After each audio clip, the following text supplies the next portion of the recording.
Hello, everyone, and welcome back to Nightmare Narratives. I can picture some of you already in bed, maybe some of you just getting home from work. Wherever you are, whatever time it is, I'm glad you're here. If this helps you relax or sleep, please like and subscribe. It means a lot.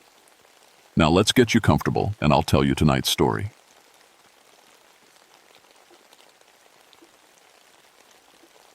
My name is James Redmont, and I've been a park ranger for 17 years. I work in the Daniel Boone National Forest in Kentucky, mostly around a place called Copperhead Ridge. It's wild country out there, steep hills covered in trees, old mining roads that don't go anywhere anymore, and fog that rolls in so thick you can't see 10 feet ahead. People think being a ranger is all about helping lost hikers and putting out campfires. But my job is different. I deal with the old coal mines. There are hundreds of them scattered through these mountains, most of them sealed up decades ago after the companies pulled out. My job is to make sure nobody falls down a shaft or gets hurt by old equipment. I grew up in these hills. My grandfather worked the mines back in the 1920 seconds, before everything went bad. He used to tell me stories when I was little. Stories about things that lived deep underground, things that weren't quite human anymore. He called them the Hollow Men. Said they were miners who went too deep and found something they shouldn't have. I never believed those stories. Granddad had breathed too much coal dust, and it made him see things. Or so I thought. The trouble started 3 weeks ago when some college kids went missing. They were from the university down in Lexington, geology students doing research on old mining sites. Smart kids, the kind who know how to stay safe in the woods. But they never came back to their camp. Their professor called it in on a Tuesday morning. I remember because it was the day the fog rolled in thick and stayed for a week straight. When I got to their campsite, everything looked normal at first. Tents still up, food still hanging from a tree to keep the bears away. But their equipment was gone, all their fancy tools for measuring rocks and soil. I found their gear 2 days later, about a mile from camp. It was piled up neat and tidy right in front of the old Copperhead Mine entrance. That stopped me cold, because the Copperhead Mine has been sealed since 1976. Concrete and steel, welded shut tight. No way anyone should be able to get inside. But there the equipment was, covered in this weird gray clay that didn't match anything I knew from these hills. The clay was cold to the touch, even though it was a warm October day. And it had this smell, like copper pennies mixed with something rotten. I called for backup and got Kate Morrison. She's been a ranger for 8 years, tough as nails and twice as smart. Kate took one look at that equipment and said the same thing I was thinking. Someone's been inside that mine. We walked around to check the entrance. The concrete seal was cracked down the middle, split wide enough for a person to squeeze through. But here's the thing that made my skin crawl. The cracks ran from the inside out. Something had broken through from underground. Kate shined her flashlight into the opening. The beam went down about 20 feet, then just disappeared into black. But I could hear something down there. A sound like wind, but too regular, too much like breathing. "We need to call this in," I told her. "Get a proper rescue team." But Kate was already checking her gear. "Those kids might still be alive down there. How long do you think a rescue team will take to get here? 6 hours? 8? She was right, and we both knew it. The nearest town was 35 miles away, and half the roads were washed out from recent rain. If those students were hurt and trapped underground, we might be their only chance. I looked at that dark opening and thought about my grandfather's stories, about miners who went down and never came back up the same, about hollow men who stole souls in the deep places. But I also thought about 4 young people who might be dying while we stood there talking. "All right," I said, "but we do this by the book. Safety gear, rope, radio check every 15 minutes. Kate nodded and started unpacking her climbing equipment. "What do you know about this mine?" "Opened in 1918, closed in 1924, after a cave-in killed 47 men. They never recovered most of the bodies." I pulled out the survey maps I always carried. Supposed to be 3 main tunnels going down about 200 feet, but the records are pretty sketchy. Why'd they seal it so tight? I folded up the maps and checked my headlamp. Officially, unstable ground, dangerous gases, the usual stuff. I paused, thinking about those old stories. Unofficially, local families used to leave food and flowers at the entrance. said it kept the hollow men sleeping. Kate gave me a look. You don't actually believe that stuff. No, I said, though I wasn't as sure as I sounded. But sometimes the old stories exist for a reason. We strapped on our gear and checked our radios one more time. The static was worse than usual, probably because of the fog. But we had rope and lights and enough common sense to turn back if things got too dangerous. At least, that's what I told myself as we squeezed through that crack and started down into the dark. The first thing I noticed was the smell. It hit us about 10 steps inside, that same copper and rot smell from the clay, but stronger, like old blood mixed with wet earth. Kate wrinkled her nose and pulled her shirt up over her mouth. Gas? She asked. I checked my meter. Air's clean, just smells like death. Our headlamps cut through the dark, showing rough stone walls and rusted minecart tracks. The tunnel was bigger than I expected, wide enough for 3 people to walk side by side. But something felt wrong about the proportions. According to my maps, this tunnel should have been much smaller. We followed the cart tracks deeper into the mine. Every few steps, I stopped to mark our path with chalk. Standard procedure, so we could find our way back. The temperature dropped as we went down, and soon I could see our breath in the beam of the flashlights. James, Kate said after we'd walked about 5 minutes, look at this. She was kneeling next to the tracks, pointing at something in the dirt. Footprints, but wrong somehow. The shape was human, but they were pressed too deep into the ground, like whoever made them weighed twice what they should. Could be the students, I said, but I didn't believe it. These prints were bigger than any college kid would make, and they had this strange drag mark behind the heel, like something was being pulled along the ground. We followed the tracks deeper. The tunnel branched off in several directions, but the footprints only went one way, straight down the main shaft. After another 10 minutes, we found the first piece of real evidence. It was a backpack, torn open and scattered across the tunnel floor. College textbooks, granola bars, water bottles, all of it covered in that gray clay. Kate picked up one of the books and read the name inside the cover. Sarah Chen, that's one of the missing students. I knelt down and examined the backpack. The fabric was shredded, but not by any animal I knew. The tears were too clean, too deliberate, like something with very sharp fingers had gone through it piece by piece. Kate, we need to. A sound echoed up from deeper in the tunnel. It started low, like wind through a cave, then rose higher until it almost sounded like singing, but no human voice could make a sound like that. It was hollow and empty, like air being sucked through a broken pipe. We both froze, listening. The sound came again, closer this time, and with it came the distinct echo of footsteps. Not running, walking slowly, deliberately, like someone taking their time. Students, Kate whispered. I shook my head. Those footsteps sounded wrong. Too heavy, and with that same dragging sound we'd seen in the tracks. The singing stopped. For a long moment, there was perfect silence except for our breathing. Then a voice called out from the darkness ahead. Help, help me. It was young, scared, definitely human. Kate started forward immediately, but I grabbed her arm. Wait, someone's hurt down there. I know, but listen. The voice came again, clearer this time. Help me, I'm lost, I can't find the way out. It sounded like a young woman, probably one of the students. But something about it made my skin crawl. Maybe it was the way the words echoed, like they were being spoken from inside a big, empty space. Or maybe it was how the voice never quite changed tone, never got more urgent or more relieved. Kate pulled away from my grip. We have to help. Just be careful. We moved forward slowly, following the cart tracks. The tunnel curved to the right, and our lights picked up something ahead. A figure standing in the middle of the passage, back turned to us, wearing what looked like hiking clothes. Sarah? Kate called out. Sarah Chen? The figure didn't move, didn't even seem to hear us. Kate walked faster, and I hurried to keep up. But as we got closer, something made me stop. The figure was too tall, and it was standing perfectly still, not shifting weight or breathing or doing any of the small movements people make without thinking. When our lights hit it full on, I could see why. It wasn't quite human anymore. The shape was right from behind. Head, shoulders, arms, legs, all where they should be. But the proportions were off, stretched out like someone had grabbed the person by the head and feet and pulled, and there was something wrong with the way it stood. too straight and too balanced. "Kate, stop."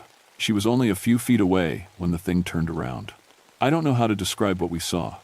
It had a human face, or what used to be one. A young woman with dark hair and college kid clothes, but her skin was gray like old concrete, and her eyes were completely black. Not just the pupils, but the whole eye, like holes punched through her skull. And her chest was wrong. Where her ribs should be, there was just emptiness. A hollow space you could see right through, like someone had scooped out everything inside and left only the shell. The thing that used to be Sarah, Chen, smiled at us with too many teeth and opened its mouth. "Help me," it said in that same flat voice. "I'm lost." Kate stumbled backward into me, and we both nearly fell. The creature took a step forward, and I could hear something rattling inside its chest, like pebbles in an empty can. "Can't find the way out," it continued, taking another step. "Been walking for so long." I grabbed Kate's hand and we ran. Behind us, that hollow singing started up again, but now I could tell what it really was. It was laughter. Empty, echoing laughter that followed us up the tunnel like something hunting. We ran until our lungs burned and the singing faded behind us. When we finally stopped, we were back near the entrance, close enough to see gray daylight through the crack we'd squeezed through. Kate was shaking. "What was that thing?" I knew, but I didn't want to say it. Didn't want to admit that my grandfather's stories might be real. "I don't know. Someone's sick, maybe. Could be gas down there, making people hallucinate." "Gas doesn't make someone's chest disappear, James." Kate checked her radio. "We need to call this in. Get a real rescue team, maybe some kind of medical help." I tried my radio too, but got nothing but static. Dead zone. We'd have to go back to the truck. "Then let's go." But as we moved toward the entrance, we heard voices. Real voices this time. Young, scared, calling for help from somewhere deeper in the mine. Not that flat, empty sound the thing had made, but genuine human panic. "There are more of them down there," Kate said. "The other 3 students, they might still be normal." She was right. Whatever had happened to Sarah Chen, the others might still be okay. Might still be human enough to save. And if we left now to get help, they could be dead or transformed by the time we got back. "All right," I said. "But we do this smart. Stay together, stay near the main tunnel, and if we see any more of those things, we run." We went back into the mine, this time taking a different branch of the tunnel. The voices were coming from the left passage, and they sounded desperate. Real fear, real pain. Not like the hollow mockery we'd heard from the Sarah thing. This tunnel was smaller than the main shaft, with wooden support beams that looked ready to collapse. Our lights picked up more of those drag marks in the dirt, and along the walls, I started noticing something else. Scratches in the stone, not tool marks, but claw marks, like something with very sharp fingernails had been scraping at the rock. "Help! Someone, please help us!" The voice was male this time, echoing from up ahead. We followed the sound around a bend and found them. 3 college kids, huddled together in what looked like an old storage chamber. They were alive, human, and terrified. 2 boys and a girl, all of them covered in that gray clay, but otherwise unharmed. "Thank God," one of them said when our lights hit them.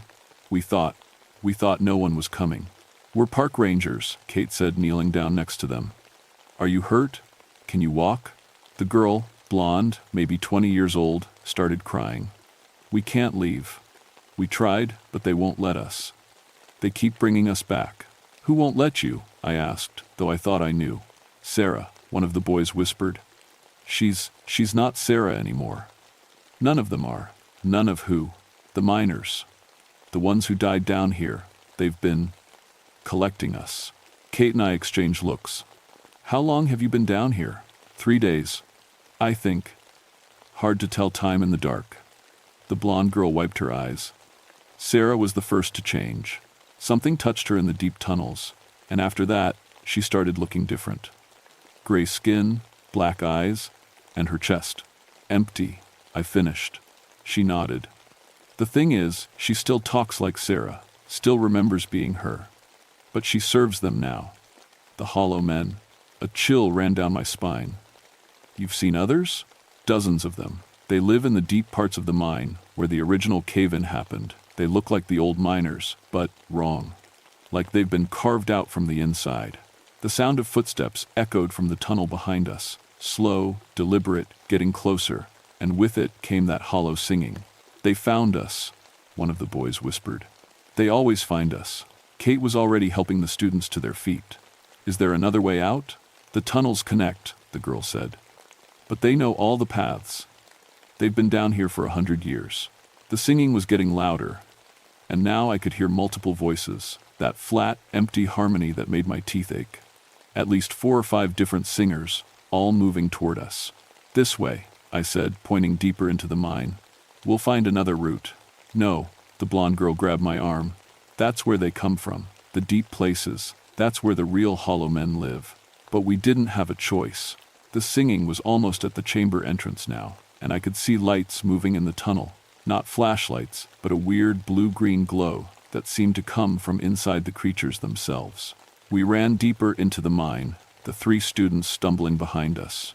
The tunnels here were older, cut by hand instead of machines. The air was thicker, harder to breathe, and our lights seemed dimmer somehow, like the darkness was fighting back. Behind us, the hollow singing grew louder. And ahead of us, something else started to respond. A deeper sound, like a massive heartbeat echoing up from far underground. "What is that?" Kate asked. I thought about the old stories, about miners who dug too deep and found something that should have stayed buried. "I think," I said, "we're about to find out." The tunnel opened up into a vast chamber, bigger than anything that should exist in these hills. Our lights couldn't reach the ceiling or the far walls, but scattered around the floor, glowing with that sick blue-green light, were dozens of figures. Hollow men, real ones. They stood perfectly still, like statues, but I could see them breathing. Their chests rose and fell, but instead of air, something dark and oily seemed to flow in and out of the empty spaces where their hearts should be. And in the center of the chamber, something massive moved in the shadows. Something that had been waiting in the dark for a very long time.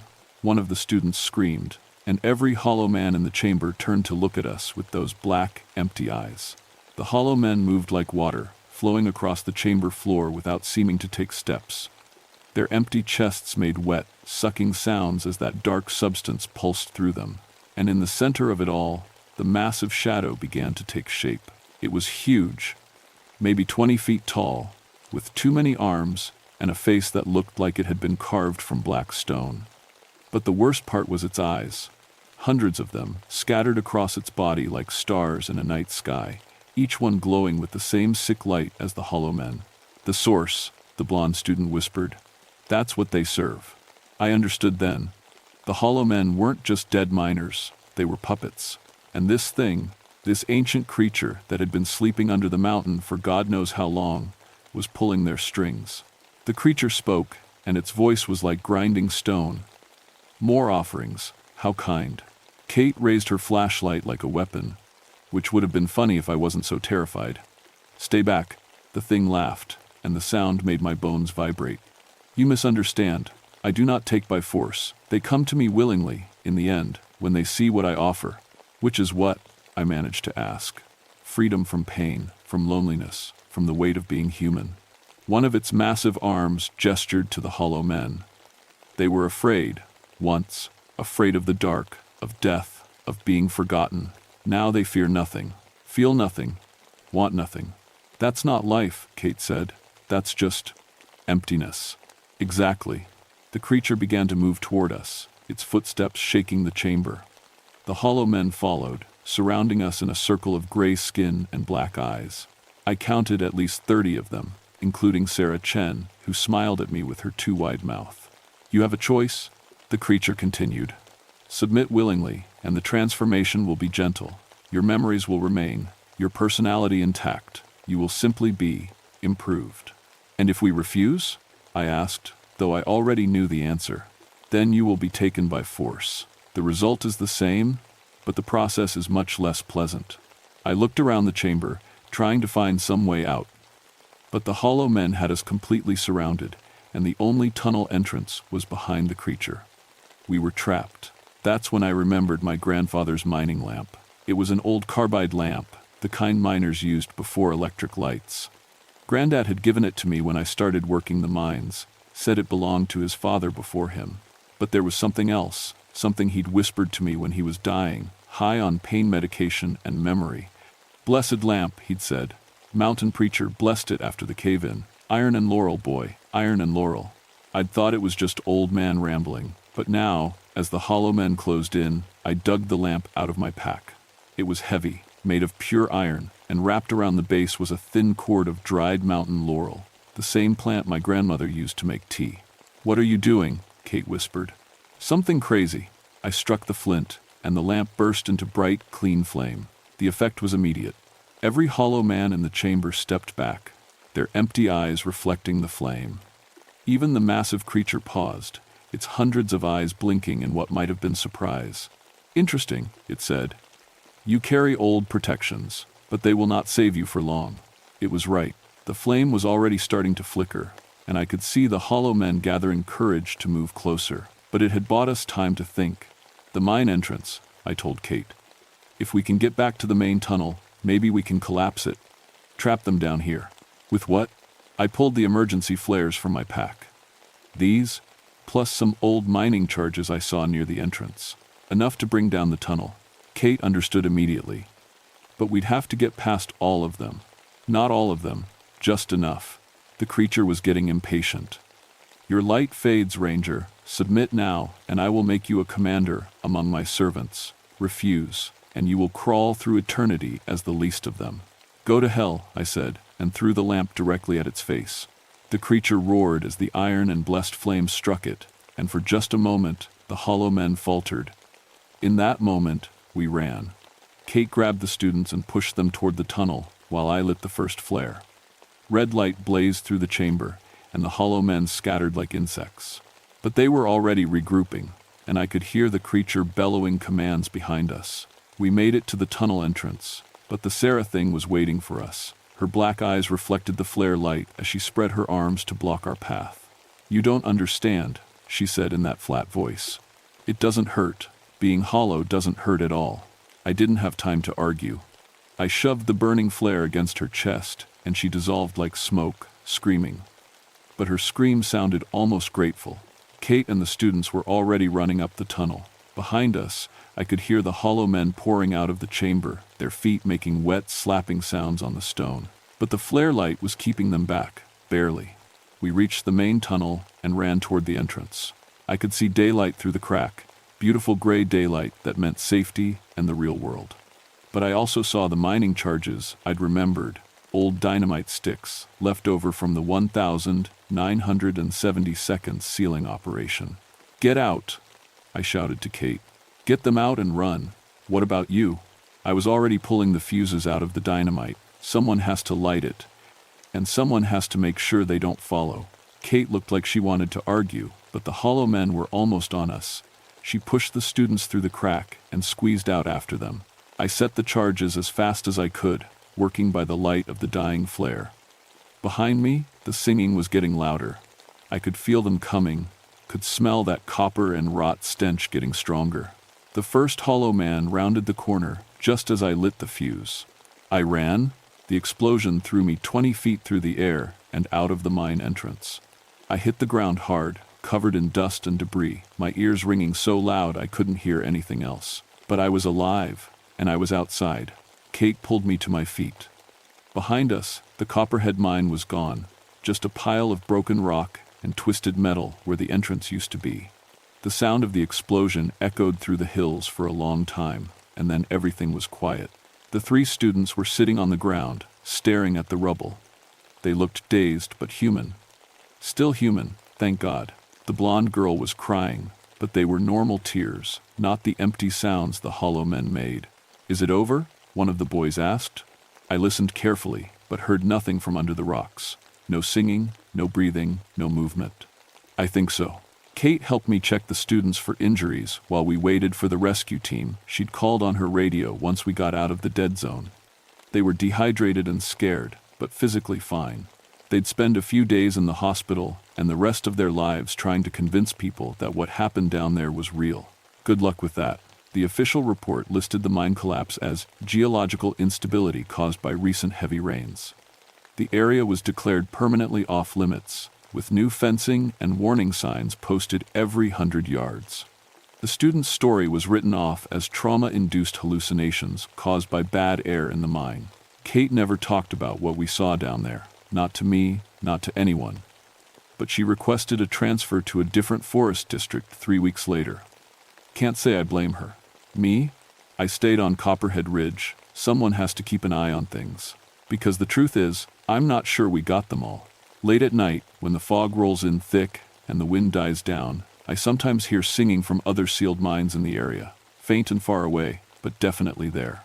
And sometimes, when I'm checking the barriers around the old mine sites, I find fresh flowers and food left by local families. The offerings never used to be there before the Copperhead Mine incident. But now they show up every few weeks, always at different locations, always at mines that have been sealed for decades. I've started a quiet network with other rangers in mining areas. We don't talk about it officially, but we share information. Stories about missing people near old mines, about strange sounds underground, about things that look human but aren't quite right. Turns out, the Copperhead Ridge wasn't the only place where miners dug too deep. My grandfather's lamp is hanging above my desk now. I've replaced the carbide and rewrapped the mountain laurel cord. Just in case, because even though the mine is sealed and the immediate danger is gone, I know the truth. There are hollow places under these mountains, dark spaces where ancient things sleep and wait. Most of them will stay sleeping, as long as we're careful, as long as we remember the old warnings and respect the barriers our ancestors put in place. But some of them are already awake, and they're patient.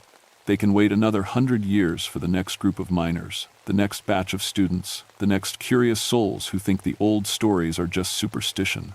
My name is James Redmont, and I guard the sealed places.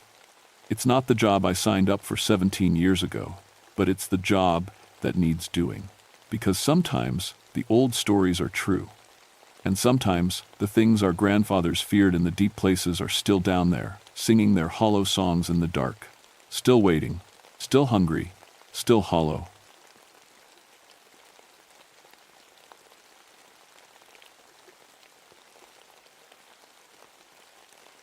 My name is Samuel Greystone, and I've been a forest ranger for 14 years. Before that, I was a nuclear engineer until 3 Mile Island happened.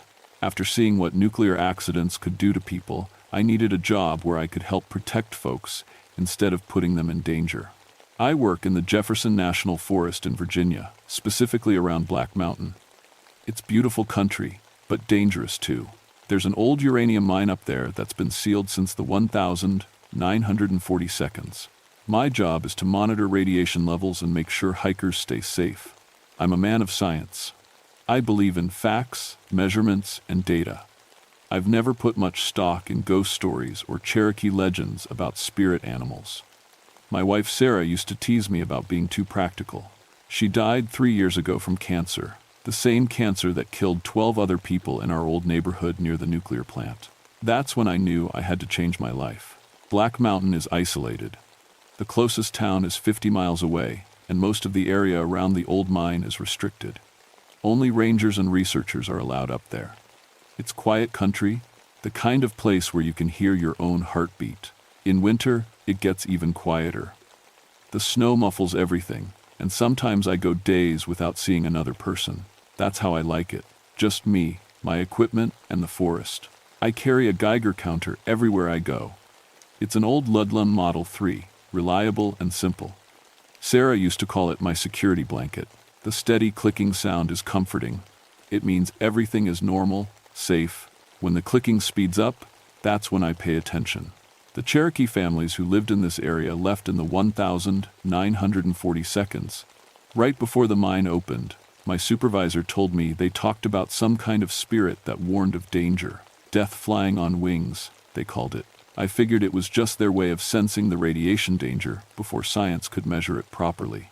I should have listened to those stories. It started 3 weeks ago when a couple of hikers came down from the mountain talking about a giant moth. They said it was bigger than a man, with glowing red eyes that followed them for miles. They were scared, really scared, but I figured they'd seen an owl or maybe a small aircraft. Probably just an optical illusion, I told them. The altitude and cold air can play tricks on your eyes, but my supervisor asked me to check it out anyway. If there's something up there affecting wildlife, we need to know about it, he said. Could be radiation poisoning, causing mutations. So I packed my gear and headed up Black Mountain. My Geiger counter, camping equipment, camera, and radio. Standard procedure for investigating unusual animal reports. I expected to find nothing more than normal background radiation and maybe some confused hikers. I was wrong about everything. The first thing I noticed was how quiet it was. Even for Black Mountain, this was unusual. No bird songs, no small animals rustling in the brush. Just the crunch of my boots in the snow and the steady clicking of my Geiger counter. Then I found the first dead animals. 3 deer lay in the snow about 2 miles from the mine entrance. At first glance, it looked like they died from the cold or starvation. But when I got closer, I saw something that made my skin crawl. They were arranged in a perfect triangle, each deer exactly the same distance from the others. Their heads all pointed toward the sealed mine entrance. This wasn't random. Something had moved these animals after they died. I checked my Geiger counter. Normal background radiation, nothing unusual. But the dead deer showed no signs of radiation sickness. Their fur wasn't falling out, no skin problems, nothing like what I'd expect from exposure. I took pictures and kept moving up the mountain. The trail was easy to follow in the snow, but I noticed something strange. Alongside my own footprints and the normal tracks of rabbits and squirrels, there were other marks in the snow. They looked like wing impressions, but massive ones. Each print was nearly 6 feet across. Probably fallen branches, I said to myself. But branches don't make patterns that regular. As I climbed higher, I found more dead animals. Always in groups, always arranged in geometric shapes. Rabbits in a straight line, their bodies pointing toward the mine. A family of raccoons in a perfect circle. Each scene was more unsettling than the last. My radio crackled. It was Dr. Elena Martinez, the wildlife biologist who sometimes worked with me on unusual cases.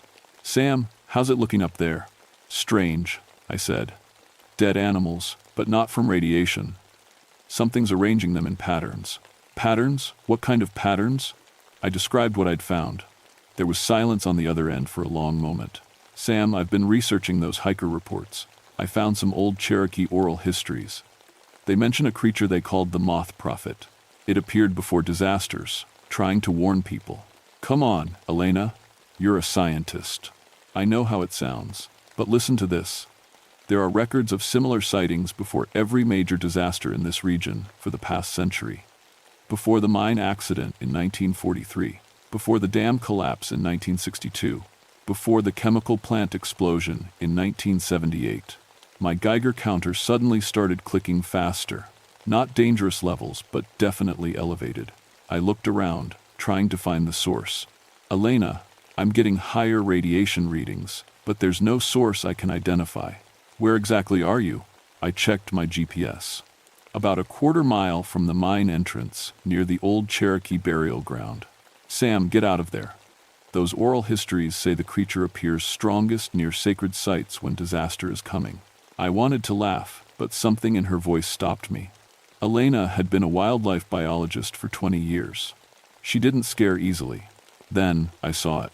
At first, I thought it was just a shadow moving between the trees, but shadows don't glow with a soft red light. I raised my camera and tried to focus, but the thing moved too fast. It was huge, definitely bigger than any moth or bird I'd ever seen. The red glow came from what looked like eyes, positioned high up, maybe 8 feet off the ground. As I watched, it disappeared behind a ridge. My Geiger counter was going crazy now, clicking rapidly, but when I pointed it in the direction where the creature had gone, the readings dropped to normal.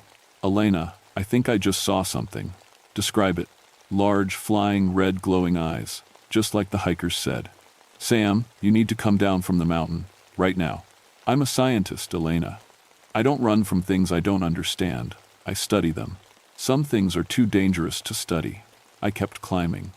My job was to investigate unusual reports, and that's what I was going to do. But as the sun began to set, I started to wish I'd listened to Elena. The trees around me were dying. Not just winter dormancy, they were actually dying. The bark was peeling off in long strips, and the branches looked brittle and cracked.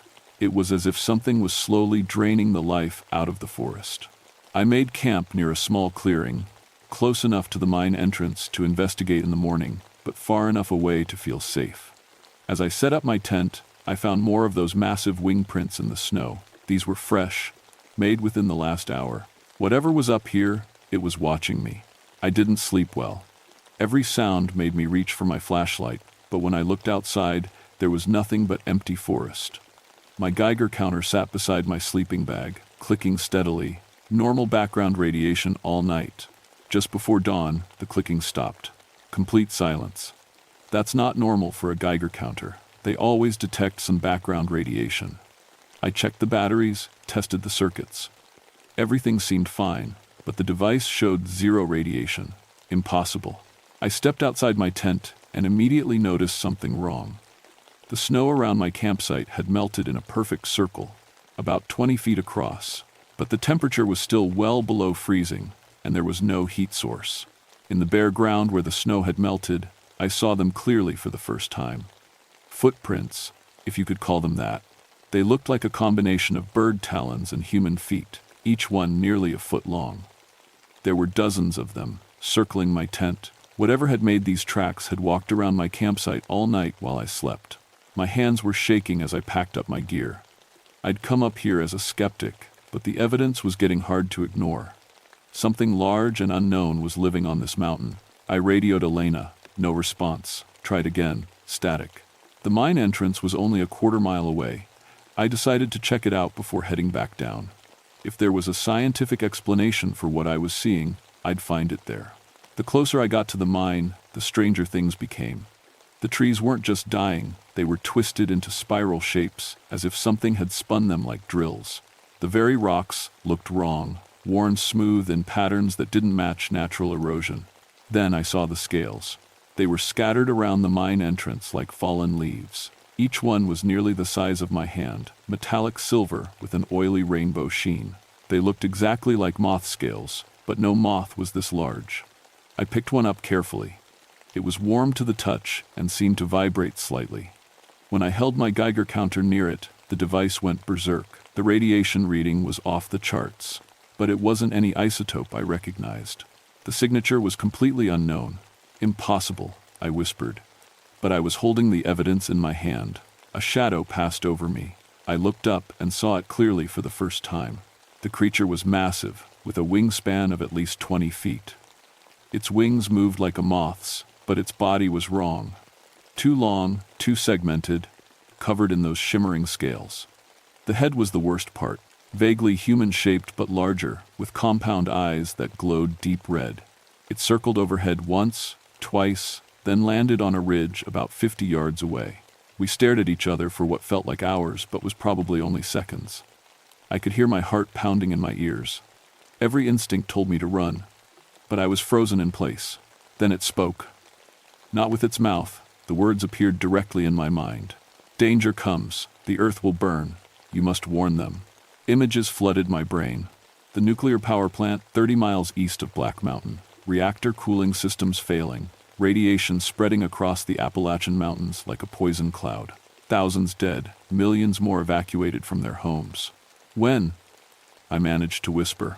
3 days. The metal hearts will crack. The fire that cannot be quenched will spread.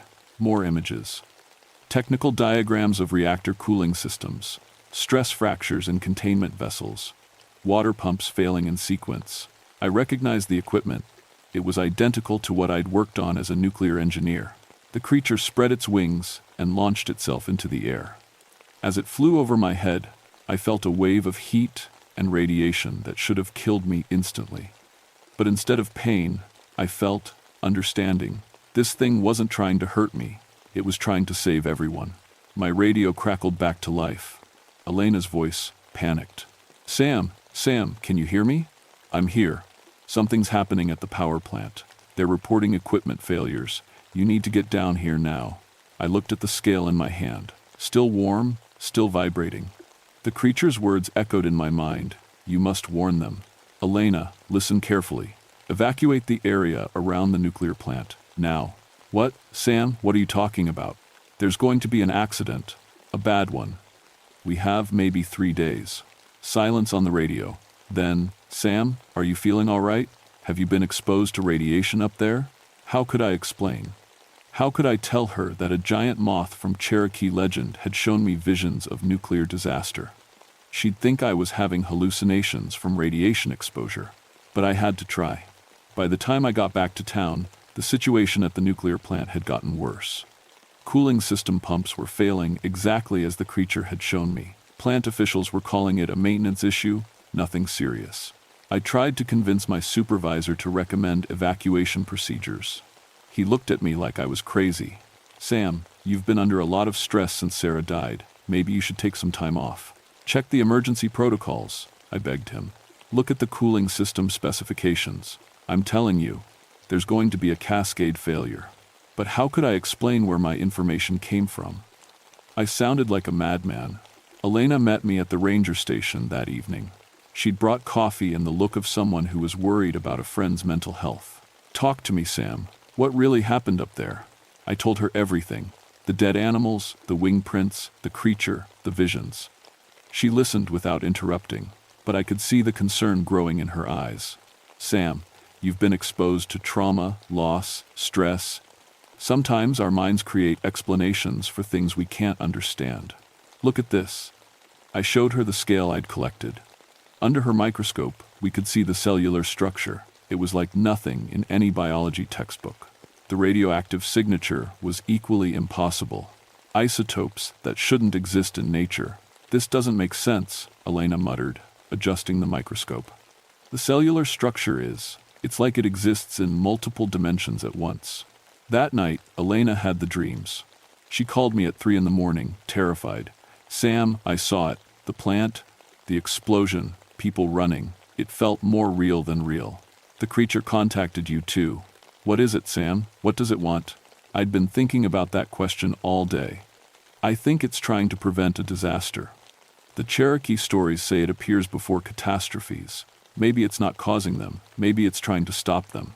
But why you? Why us? I worked in nuclear plants. You're a scientist people trust. We have the knowledge and credibility to make them listen. Except nobody was listening.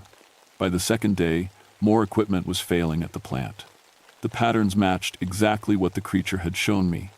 But plant officials kept insisting everything was under control.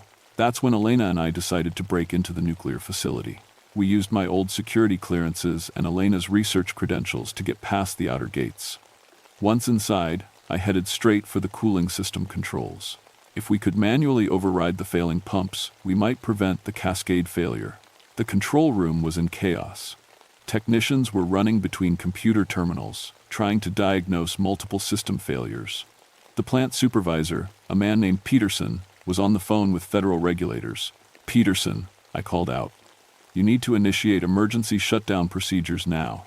Sam, what are you doing here? This is a restricted area. I know exactly what's going wrong with your systems. Cooling pump 3 is going to fail in the next 6 hours. When it does, the backup systems will be overloaded and you'll have a full meltdown. That's impossible. The backup systems are designed to handle single-point failures, not when the failures happen in sequence. Look at pumps 1 and 2. They're already operating at 90% capacity, right? Peterson's face went pale. How did you know that? I couldn't tell him about the visions, but I could use my engineering knowledge to make the case. Because I designed systems like this. When you lose cooling capacity gradually, the remaining pumps work harder and fail faster. It's a cascade effect. Elena had positioned herself at the emergency communications panel. If Peterson wouldn't order an evacuation, she was prepared to send out warnings herself. Sir, one of the technicians called out. Cooling pump 3 just went offline. The room went silent except for the sound of alarms beginning to blare. Peterson stared at me in shock. How did you know? Evacuate the surrounding area now, I said. You have maybe 4 hours before containment fails. That's when the creature appeared. It materialized in the control room like smoke, becoming solid. 20 feet of impossible anatomy, glowing eyes, wings that seemed to bend space around them. Everyone in the room froze. The creature spoke, not with words but directly into our minds. The broken atoms sing their death song, stop their music before it spreads. Only Elena and I seemed able to move. The others stood transfixed, caught in whatever field the creature projected. I ran to the emergency controls. The manual shutdown procedure required 2 people to activate simultaneously. Elena joined me, her hands shaking but determined. "On 3, I said. 1, 2. We turned our keys together. The reactor began its emergency shutdown sequence, just as the cooling system display showed total failure. If we'd waited another 10 minutes, the containment vessel would have cracked. The creature nodded once, then faded away like mist. The other technicians blinked and stumbled, confused about what had just happened. "Gas leak," Peterson announced quickly. Everyone must have been hallucinating, but Elena and I knew better. The official report blamed the near disaster on a computer virus that caused multiple system failures. My quick thinking and knowledge of nuclear systems were credited with preventing a catastrophe. Peterson recommended me for a commendation. I was quietly transferred to a different forest region the following month. "For your own protection," my supervisor said. Too much stress associated with that area. But the creature's work wasn't finished, and neither was mine.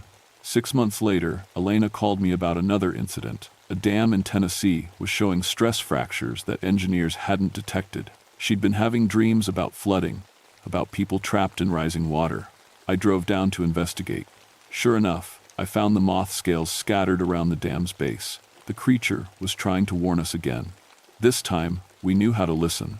We convinced the dam authority to do emergency inspections using the technical details from Elena's dreams. They found hairline fractures that would have caused total failure within weeks. The dam was evacuated and repaired, preventing a flood that would have killed thousands. Over the past 3 years, Elena and I have responded to 7 similar incidents. Chemical plant explosions prevented, bridge collapses avoided, forest fires stopped before they spread. Each time, we find the scales. Each time, one of us has the dreams. We've learned some things about the creature. It exists outside normal time, seeing all possible futures simultaneously. It can only appear when disaster is imminent, and only in places where the barriers between dimensions are thin. Old sacred sites, areas with radiation exposure, places where terrible things have happened before. The Cherokee were right. It's not evil, it's trying to save us from ourselves. Every technological disaster we prevent means fewer souls joining whatever collective consciousness the creature represents. Elena thinks it might be the combined spirits of everyone who has died in nuclear accidents, chemical spills, and industrial disasters. Their way of trying to prevent others from suffering the same fate. I don't know if that's true, but I know the creature feels familiar somehow. Sometimes, when it speaks in my mind, I hear Sarah's voice mixed in with the others. We don't publicize what we do. Who would believe us? Instead, we work quietly, using our scientific credentials and the creature's warnings to prevent disasters before they happen. We've saved tens of thousands of lives that will never know how close they came to dying. People call me lucky now. Ranger Sam always seems to know when something's about to go wrong. They don't know about the scales I find, or the dreams that wake me at 3 in the morning, or the massive shadow I sometimes see flying over disaster sites. Last week, Elena found scales near a pipeline in West Virginia. She's been having dreams about fire and underground explosions. We're driving down tomorrow to investigate. The moth prophet of Black Mountain is still watching, still warning, still trying to save us from the consequences of our own technology. As long as we build things that can fail catastrophically, it will be there. And as long as it appears, Elena and I will be listening. Because someone has to believe in impossible things when impossible things are the only explanation that makes sense. Someone has to stand between human progress and human disaster. Even if that someone is just a lonely ranger who learned to trust Cherokee legends, a wildlife biologist who believes in prophetic dreams, and a creature that shouldn't exist but does. The forest is quiet again tonight. My Geiger counter clicks steadily. Normal background radiation, everything is safe. For now, but I keep my camera ready and my radio charged. Because somewhere out there, the moth prophet is watching for the next disaster, the next warning that needs to be given, the next catastrophe that can still be prevented. And when it calls, I'll answer. That's what forest rangers do. We protect people from dangers they don't even know exist, even when those dangers fly on 20-foot wings and speak in visions of tomorrow's tragedies.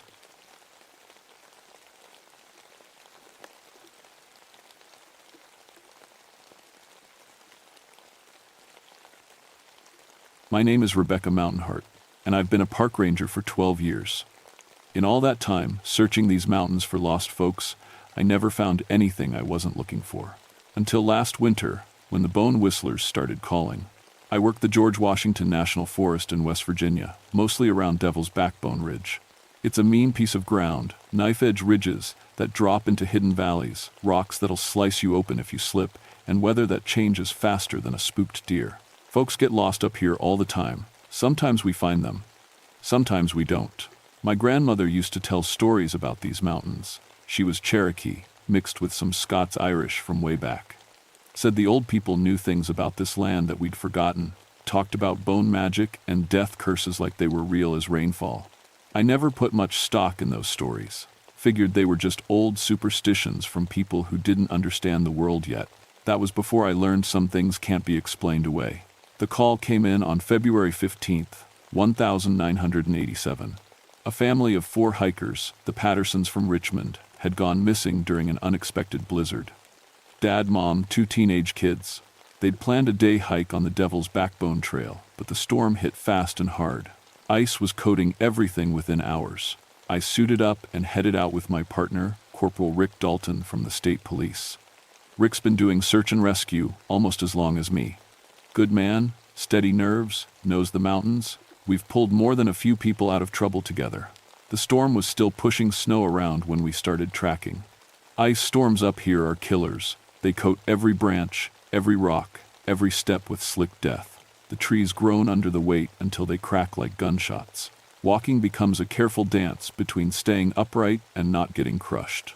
We found the Patterson family's car at the trailhead, already buried under 6 inches of fresh snow. Their gear was good, their plan was solid. They should have turned back when the weather got bad. Most smart folks do. But their tracks led up the mountain anyway. Tracks look fresh, Rick said, kneeling by the clearest footprints. Maybe 3, 4 hours old. I nodded and shouldered my pack. Family of 4, heading up toward the ridge. Storm hit around noon, so they've been out in this for a while. The first mile of trail was normal enough. We followed their tracks through the snow, reading the story they told. Dad in the lead, Mom bringing up the rear, kids staying close together in the middle. Smart formation for a family hike. But something felt wrong from the start. Can't say exactly what. Just a feeling in my gut, like when you hear a twig snap in the dark. The forest was too quiet. Even in a storm, you usually hear something. Birds, wind in the trees, snow sliding off branches. But the silence up here felt heavy, like it was pressing down on us. Dogs acting funny, Rick said. He'd brought 2 search dogs with us, both trained and experienced. But they kept whimpering, pulling back toward the car instead of following the trail. I looked at the animals. Both were shivering, but not from cold. Their ears were flat, tails tucked. That's fear behavior. Maybe the storms got them spooked, I said, but I didn't believe it. These dogs had worked in worse weather. We kept following the tracks. The family had made good time at first, staying on the main trail. But about 2 miles up, something changed. The footprints started wandering. Not like they were lost, more like they were following something we couldn't see. That's when I noticed the first bones. They were arranged in a neat line beside the trail, almost hidden under a fallen log. Animal bones, looked like rabbit or squirrel, but they'd been carved. Holes drilled through them in careful patterns. When the wind caught them just right, they made a low whistling sound. "What do you make of that?" Rick asked. I picked up one of the bones, turned it over in my gloved hands. The holes were too precise to be natural, too old to be fresh. Maybe some kid's project, scout group or something. But even as I said it, I knew that wasn't right. The carving work was too skilled, too deliberate, and there was something about the sound they made that set my teeth on edge. The Patterson family's tracks led right past the bones and kept going up the mountain. We followed the trail for another hour before we found the first impossible thing. The footprints in the snow changed direction without turning around. I've been tracking for most of my life. My grandmother taught me when I was barely tall enough to see over the ferns. A person's tracks tell a story, where they've been, where they're going, how fast they're moving, whether they're tired or scared or hurt. But these tracks didn't make sense. The Patterson family had been walking north up the trail. Their prints showed a steady pace, normal gait. Then suddenly, in the space of 3 steps, they were walking south. Not like they'd turned around, the prints were still pointing the same direction, but they were going backward. "That's not possible," Rick said, crouching down to study the marks in the snow. I knelt beside him. The tracks were clear as day. 4 sets of boot prints, all pointing north, but the spacing showed they were moving south, like they'd been walking backward up the mountain without turning around. "Maybe the storm covered some tracks, made it look different," Rick suggested. But he didn't sound convinced. I stood up and looked ahead. The trail curved around a rocky outcrop about 50 yards up. Beyond that, I could see more of the bone whistles. Dozens of them, hanging from tree branches like some kind of wind chime. The sound they made was getting louder, not just whistling now, but almost like music. Simple melodies that seemed to repeat and overlap. The search dogs refused to go any further. Both animals sat down in the snow and wouldn't budge, no matter how much Rick coaxed them. "Something's got them spooked good," he said. "Maybe we should call for backup." I was about to agree when we heard voices up ahead. Faint, but definitely human. A man's voice calling for help. We left the dogs tied to a tree and moved up the trail. The bone music got louder with each step. It wasn't random noise. There was a pattern to it, like someone was playing an actual song. But who would be up here in this weather making music out of animal bones? Around the rocky outcrop, the trail opened into a small clearing. The voices were coming from somewhere beyond it, but I couldn't see anyone. The sound echoed off the rocks in a way that made it hard to tell where it was coming from. That's when Rick grabbed my arm. "Look at that," he whispered. On the far side of the clearing, there was another set of tracks in the snow. But these weren't boot prints.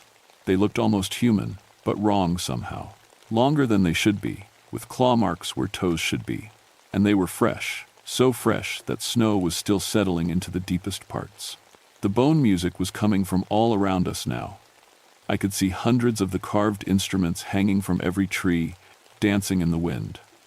The melodies they played seemed to pull at something inside my head, like they were trying to lead my thoughts in a particular direction. "We need to find that family," I said, but my voice sounded strange to my own ears. Distant and echoey. Rick nodded, but he looked confused too, like he was trying to remember why we were there.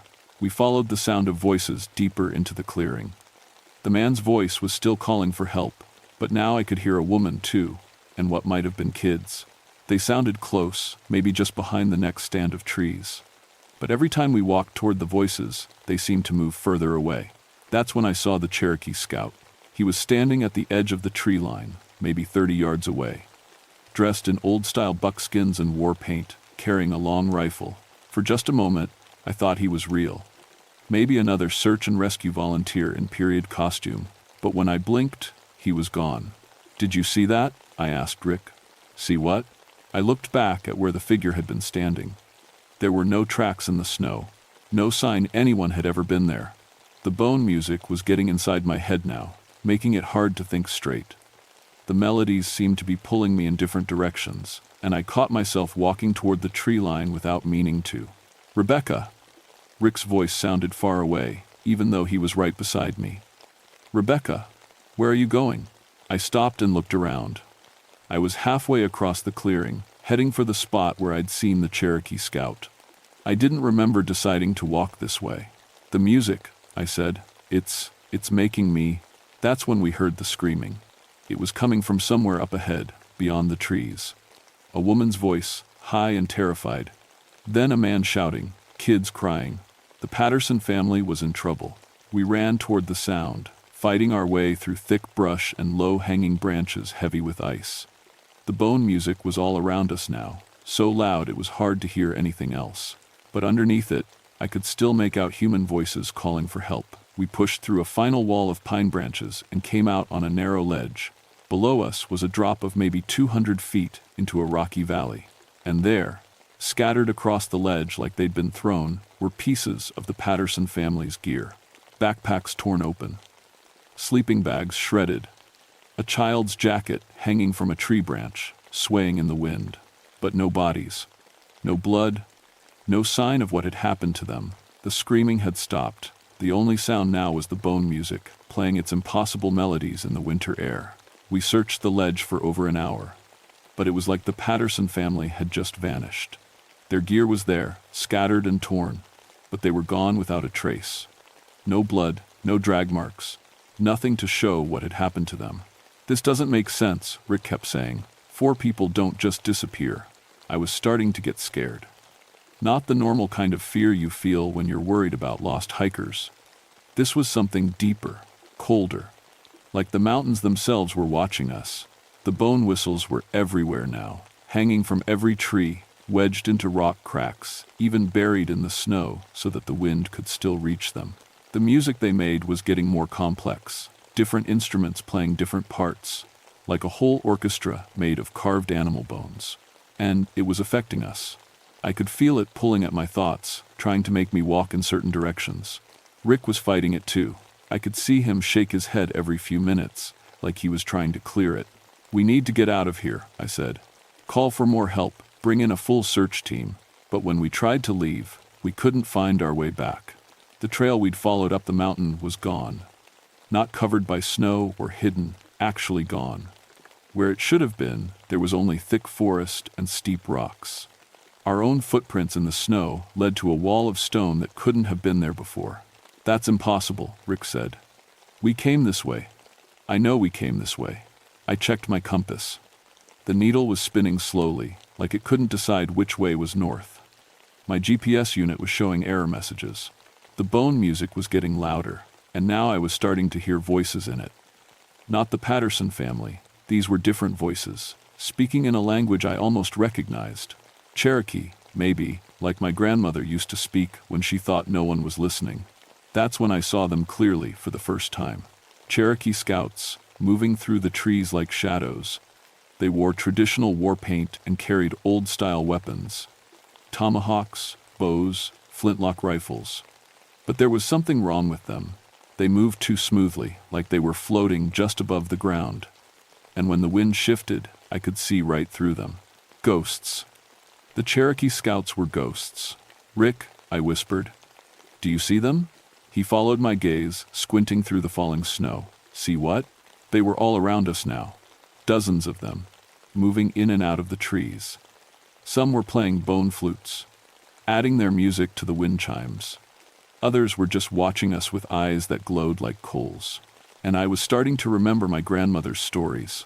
During the Civil War, Cherokee scouts had worked these mountains for both sides. They knew the land better than anyone, could move through terrain that would stop a whole army. But some of the white soldiers didn't trust them, called them witches and devil worshippers. There had been executions. Cherokee scouts accused of using bone magic to summon spirits and curse their enemies. They'd been killed right here on Devil's Backbone Ridge, their bodies left for the wolves. But what if the stories were true? What if the bone magic was real? "We need to find the Pattersons," I said, but my voice sounded hollow to my own ears. The ghost scouts began to move, drifting through the forest in a loose formation. They were heading deeper into the mountains, toward the most remote parts of Devil's Backbone.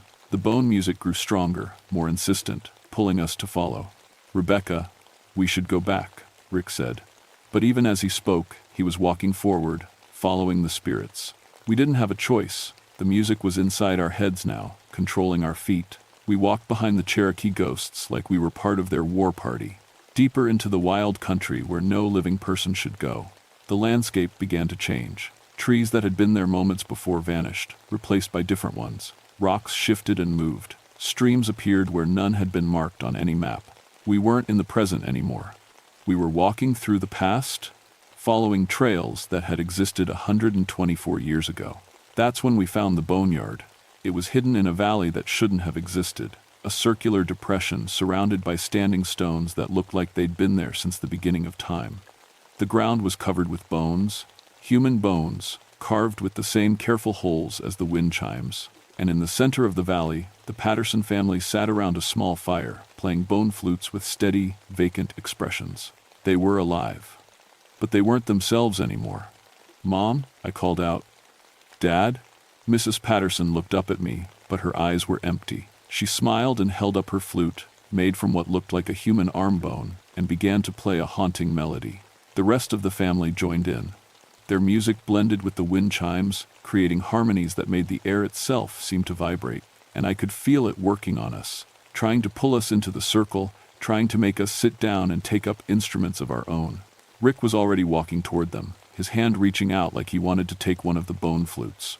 That's when I remembered something else from my grandmother's stories. The Cherokee scouts hadn't been executed for witchcraft. They'd been executed for trying to protect their people's burial grounds. The soldiers had disturbed sacred sites, scattered bones that should have been left in peace. The bone magic wasn't evil, it was justice. But it was justice that would kill us all if I couldn't stop it. The Cherokee scout stepped out from behind one of the standing stones. He was solid now, real as life, but I could smell death on him, old death, the kind that had been waiting more than a century for its due. "Mountain Heart," he said in Cherokee. My grandmother's language flowed from his lips like water. "Daughter of the mountain's heart, you have forgotten your people." I understood him perfectly, even though I'd never learned more than a few words of the old tongue.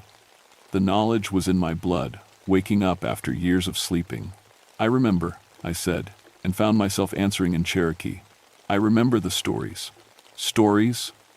The scout laughed, but there was no humor in it. "These are not stories, daughter. This is truth written in blood and bone." Around the fire, the Patterson family continued their bone music, but I could see now what was really happening. With each note they played, they were fading, becoming more like spirits and less like living people. Soon they would be ghosts too, trapped in this valley forever. "They don't deserve this," I said. "They're innocent." "Innocent?" The scout pointed to the scattered bones covering the ground. "Were my brothers innocent when the soldiers killed them for trying to protect our sacred places? Were the children innocent when they starved because the white men stole our hunting grounds?" Rick was almost at the fire now, reaching for a bone flute that one of the Patterson kids held out to him. His eyes were as empty as theirs. "Stop," I shouted, but my voice was lost in the music. The scout smiled. "Your friend will play our songs forever, as will you, if you have any wisdom left. Join us willingly, and your death will be peaceful. Resist, and you will suffer as we suffered." But I was beginning to understand something he didn't expect. My grandmother hadn't just told me Cherokee stories, she'd taught me Cherokee ways, including some she'd made me promise never to speak of. "You're not seeking justice," I said. "You're seeking revenge. There's a difference." "They are the same thing." "No, they're not." I pulled off my gloves and reached into my jacket pocket. My fingers found the small medicine bundle my grandmother had given me years ago. Tobacco, sage, a piece of quartz crystal, and something else she'd never explained. "Justice honors the dead. Revenge just makes more death." The scout's eyes narrowed. "You know nothing of our ways, half-blood." "I know enough." I opened the medicine bundle and scattered the contents on the ground. "I know the old songs, the real ones, not this twisted music you're making." I began to sing. It was a song my grandmother had taught me when I was very small. A mourning song for those who had died far from home. The Cherokee scouts stopped playing their bone flutes. The Patterson family looked up from their fire with confusion in their eyes. The scout rushed at me, but his hands passed right through my throat. The mourning song had power he couldn't touch. "You think your white man's magic can stop us?" he snarled. "This isn't white man's magic. This is older than the war that killed you. This is Cherokee magic, the kind that honors the dead instead of enslaving them." I kept singing, pouring all my grief and love into the ancient words. Grief for my people, who had lost so much. Love for the land that remembered everything. The bone music was fighting against my song, but it was weakening. "The bones of the sacred places must be returned," the scout said. "The debt must be paid. Then I'll pay it." I pulled out my knife and cut across my palm, letting blood drop onto the scattered bones. "I'm Cherokee too. My blood is their blood. Let that be enough." The scout stared at me for a long moment. Around us, the other ghosts had stopped their music entirely. Even the wind chimes hanging in the trees had gone silent. "Your blood alone is not enough," he said finally. "But your promise might be." "What promise?" "Promise to find our scattered bones. Promise to return them to their proper resting places. Promise to teach others the old ways, so they won't be forgotten again." I looked at the Patterson family. They were starting to look more human, less ghostly. Rick had dropped the bone flute and was shaking his head like he was waking up from a bad dream. "I promise," I said. The scout nodded once. Then he raised his own bone flute to his lips and played a different song, not the compelling music that had trapped us, but something peaceful and sad. A farewell song. One by one, the other Cherokee ghosts joined in. The boneyard filled with their music, but now it was beautiful instead of frightening. I could feel the anger leaving them, replaced by something that felt like rest. The song built to a crescendo, then faded away like wind through the trees. When the last note died, the ghosts were gone. The Patterson family blinked and looked around in confusion. The bone instruments in their hands crumbled to dust. "Where are we?" Mrs. Patterson asked. "How did we get here?" Rick stumbled over to where I was standing. "Rebecca, what happened?" I remember following the trail, and then, nothing. I looked around the valley. Already it was beginning to fade, becoming less solid. The standing stones were just ordinary rocks now. The scattered bones were sinking into the earth, returning to the rest they should have found long ago. "Come on," I said. "Let's go home." We found our way back to the main trail easily. The bone whistles were still hanging in the trees, but they were silent now. The mountain felt peaceful in a way it hadn't before, like something that had been wound too tight had finally been allowed to relax. The Patterson family had no memory of their time in the boneyard. As far as they knew, they'd gotten lost in the storm and spent the night in a cave. Rick remembered even less than they did, just following the trail and then waking up confused. Only I remembered it all. We called in our position on the radio and had a helicopter pick us up from a clearing about a mile down the mountain. The official report credited superior tracking skills and lucky break for finding the family alive. No mention of bone whistles or Cherokee ghosts. Some stories aren't meant for official reports, but I kept my promise. I spent the next few months learning everything I could about the Cherokee scouts who'd been executed on Devil's Backbone Ridge, found records in dusty archives, talked to tribal elders, pieced together names and stories that had been forgotten for over a century. More importantly, I found their bones. They'd been scattered across the mountain when the army broke up their burial sites. Some had been taken by collectors, others just left to weather away in remote caves and hidden valleys.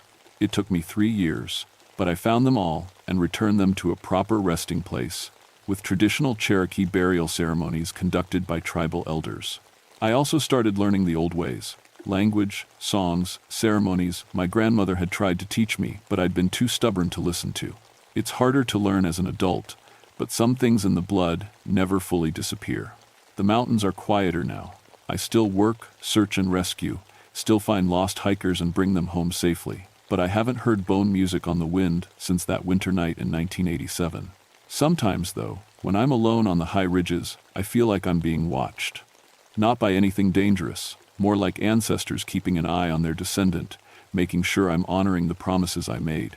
I've been transferred to other parts of the forest since then, but I always come back to Devil's Backbone when I can. The Cherokee scouts trusted me with their story, and I won't let it be forgotten again.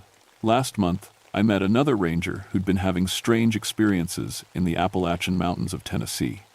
Missing hikers found with no memory of where they'd been. Stories about ghostly figures in period clothing. Bone whistles hanging from trees. It seems the Cherokee weren't the only ones who left unfinished business in these mountains. I gave her my grandmother's medicine bundle and taught her the morning song. Some knowledge is too important to die with one person. The mountains remember everything. Someone has to help them rest. My name is Rebecca Mountainheart, and I've been a park ranger for 18 years now. In all that time searching these mountains for lost souls, I've learned that sometimes what's lost isn't people at all. Sometimes it's justice, sometimes it's peace, and sometimes, if you know the right songs, you can help them find their way home.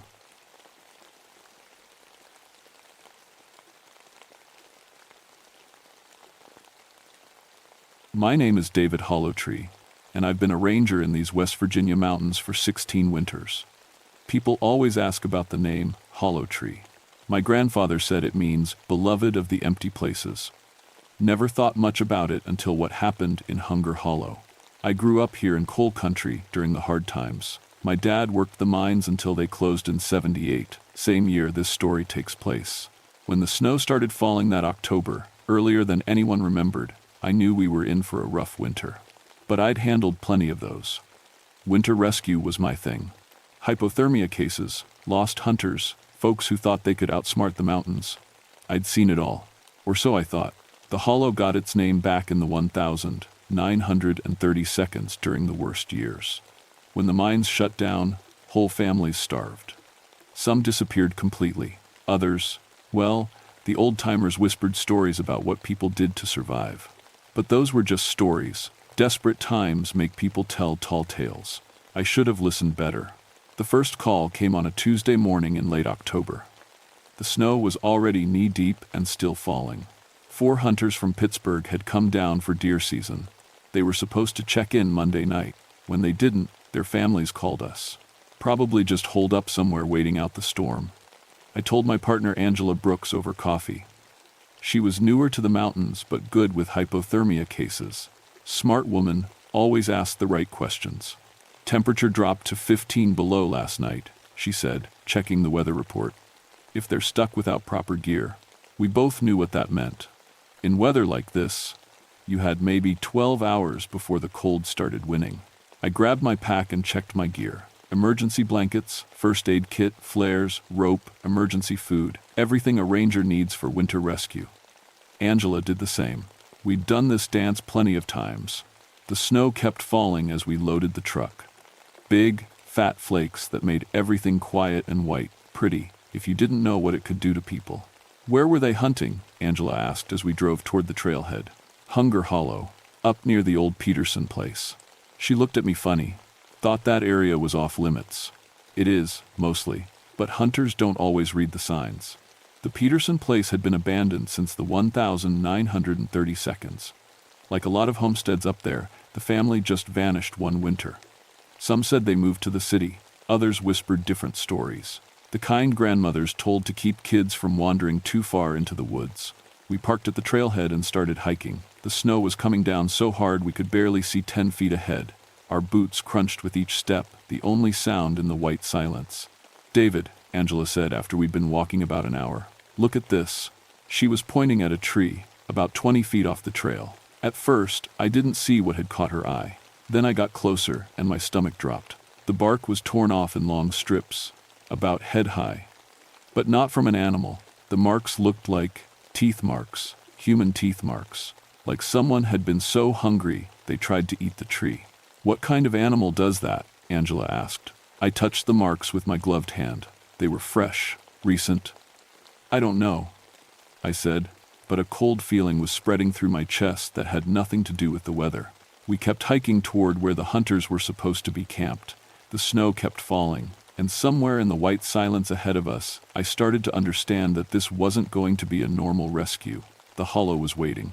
We found their camp just before noon, or what was left of it.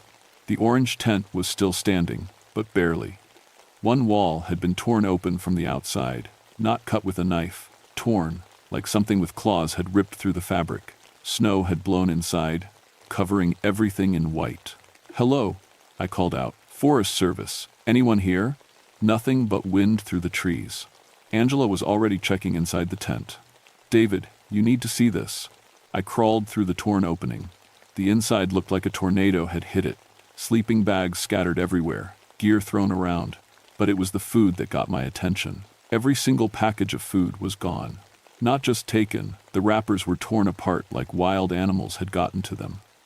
But animals don't usually unzip tent doors first. Where are their guns? Angela asked. Good question. 4 hunters, but no rifles anywhere in the tent. I started looking around outside while Angela checked for any notes or signs of where they might have gone. The snow made tracking hard, but I found something about 50 yards from the tent. Boot prints. 4 different sizes, just like you'd expect from 4 hunters. But they were weird. The prints started together, like the group was walking close. Then they spread out, way out. I followed one set of tracks to the north. Normal walking pattern for about 100 yards. Then the prints changed. They got shorter, closer together, like the person was running, or being chased. The tracks led to a big oak tree. Behind it, I found more torn clothing and blood in the snow. Not much, but enough to make my hands shake as I called Angela over. We need to radio this in, she said when she saw the blood. I was about to agree when we heard it. A sound that made us both freeze.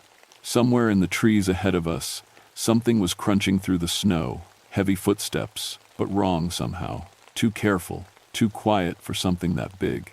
Hello? I called. Forest Service. Are you hurt? The footsteps stopped. Angela and I looked at each other. In 16 years of rescues, I'd never had someone hide from us. People lost in the woods are usually happy to see rangers.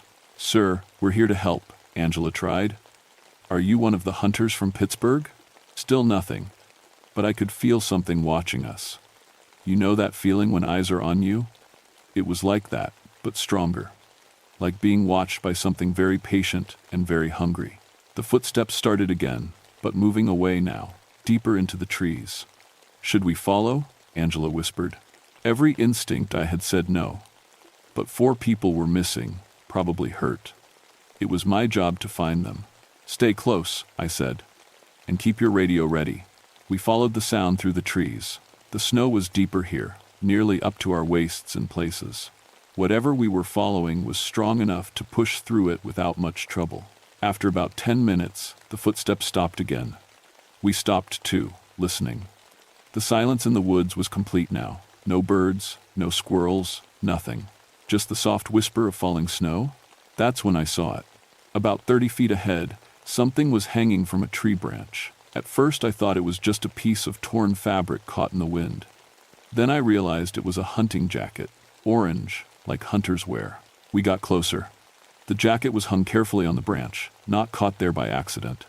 Inside the pockets, we found a wallet.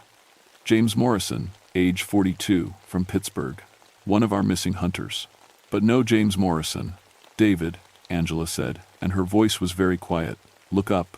I looked up into the tree branches. About 15 feet overhead, carved into the trunk, were marks. Not random scratches, deliberate cuts that looked almost like letters or symbols. And below the carved marks, hanging from a smaller branch, was something that made my blood turn cold.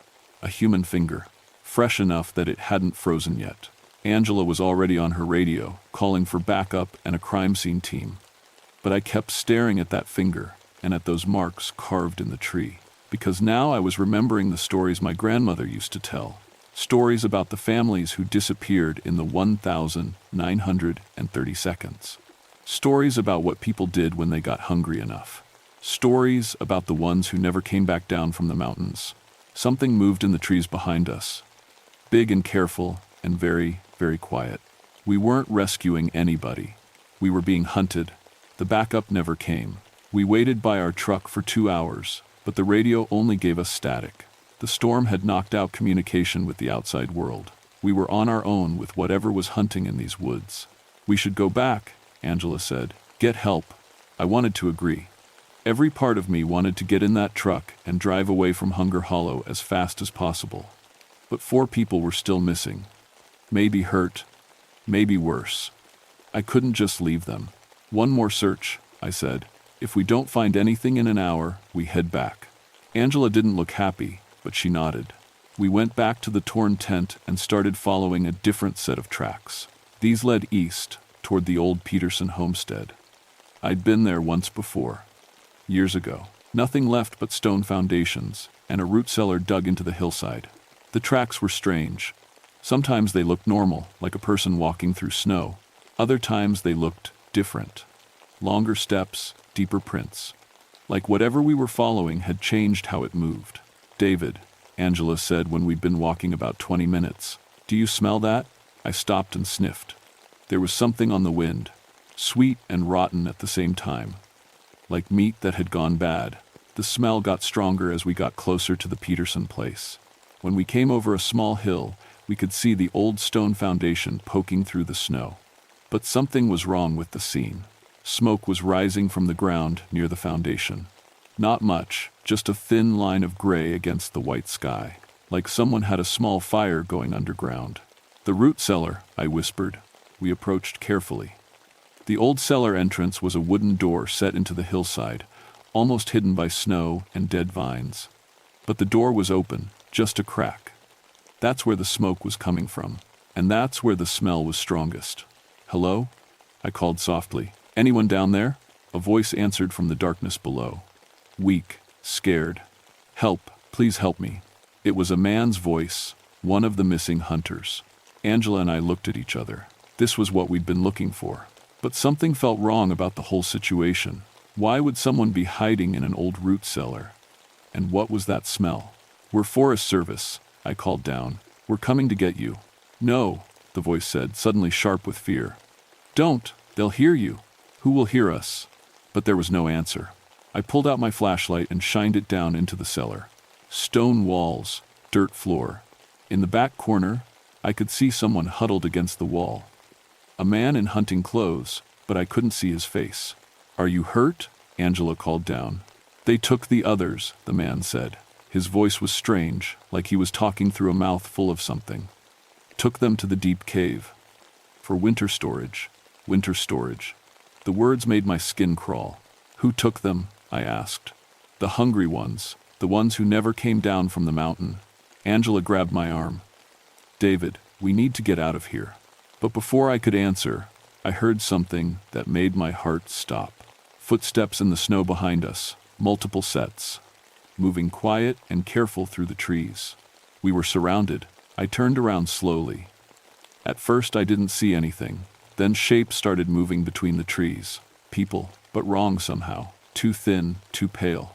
Moving like animals that had learned to walk upright. "The cellar," I whispered to Angela. "Get in the cellar." But when I turned back to the entrance, the man who'd been calling for help was gone. Vanished, like he'd never been there at all. The footsteps were getting closer. I could hear breathing now, heavy and wet. And underneath it all, a sound that made my teeth ache. The sound of teeth grinding together. "This way," Angela said, pointing toward a thick stand of pine trees. We ran. Behind us, I heard sounds that weren't quite human. Voices, but wrong. Calling to each other in words I didn't understand. Hunting calls. We crashed through the trees, snow flying everywhere. Branches tore at our clothes and faces. The sounds behind us were getting closer. Angela tripped and went down hard. I helped her up, and that's when I saw her ankle was twisted. "I can't run," she gasped. The hunting calls were very close now. I could hear individual voices, 3, maybe 4 of them, coming through the trees like they knew exactly where we were. That's when I remembered something my grandfather had told me about the old families, about what they'd done to survive the hungry winters. They'd learned to hunt people, and we were their prey. I half-carried Angela through the trees until we found a small cave hidden behind some fallen rocks. It wasn't much, but it was shelter. And right now, shelter meant staying alive. "What are those things?" Angela whispered as I helped her inside. I was starting to have an idea, but it was too crazy to say out loud. Instead, I focused on her ankle. Twisted, maybe sprained, but not broken. "Can you walk?" "Not far." Outside the cave, the hunting calls had stopped. That was worse than hearing them. It meant whatever was out there was close enough that they didn't need to coordinate anymore. I peered out through a gap in the rocks. The woods looked empty, but I knew better. They were out there, watching, waiting. "David," Angela said quietly. "In the cellar, that man who was calling for help, did you see his face?" "No." "Why?" "Because I don't think he was asking us for help. I think he was calling for help from them." The cold feeling in my chest got worse. Because she was right. The voice had been too calm, too practiced. Like bait. That's when I heard my name being called. David Hollowtree. The voice came from right outside our hiding spot. An old woman's voice, cracked and dry. "I know you're in there, David. I know your family." My blood turned to ice water. "Your grandfather sold us food during the hungry winter. Salt, pork, and cornmeal when everyone else was dying. Good man, your grandfather." I knew that voice. I'd heard it in dreams sometimes, in memories I thought were just childhood nightmares. "Aunt Mary?" I whispered. Angela stared at me. "You know her?" "Aunt Mary Peterson, my grandfather's sister. She disappeared in 1932 with her whole family when I was just a baby. Everyone said they'd moved to the city. Everyone lied. Come out, David. Come out and see what we've become." Against every instinct screaming in my head, I pushed aside the rocks and stepped outside. Angela tried to stop me, but I had to see. She stood about 10 feet away in the snow, still recognizable as Aunt Mary, but changed. Thin like a starving person, but strong-looking too. Her skin was pale gray, almost white. Her teeth were yellow and filed to points. And she wasn't alone. 3 others stood with her. 2 men and a woman, all changed the same way. All watching me with hungry eyes that held too much intelligence. 46 years we've been up here," Aunt Mary said. 46 winters. Do you know what we learned, David? I couldn't speak. We learned that meat is meat, and some meat lasts longer than others. One of the men stepped forward. I recognized him too, though it took me a moment. Uncle Robert, Aunt Mary's husband. In his arms, he carried something wrapped in an old hunting jacket. "Fresh meat spoils too quick in summer," he said.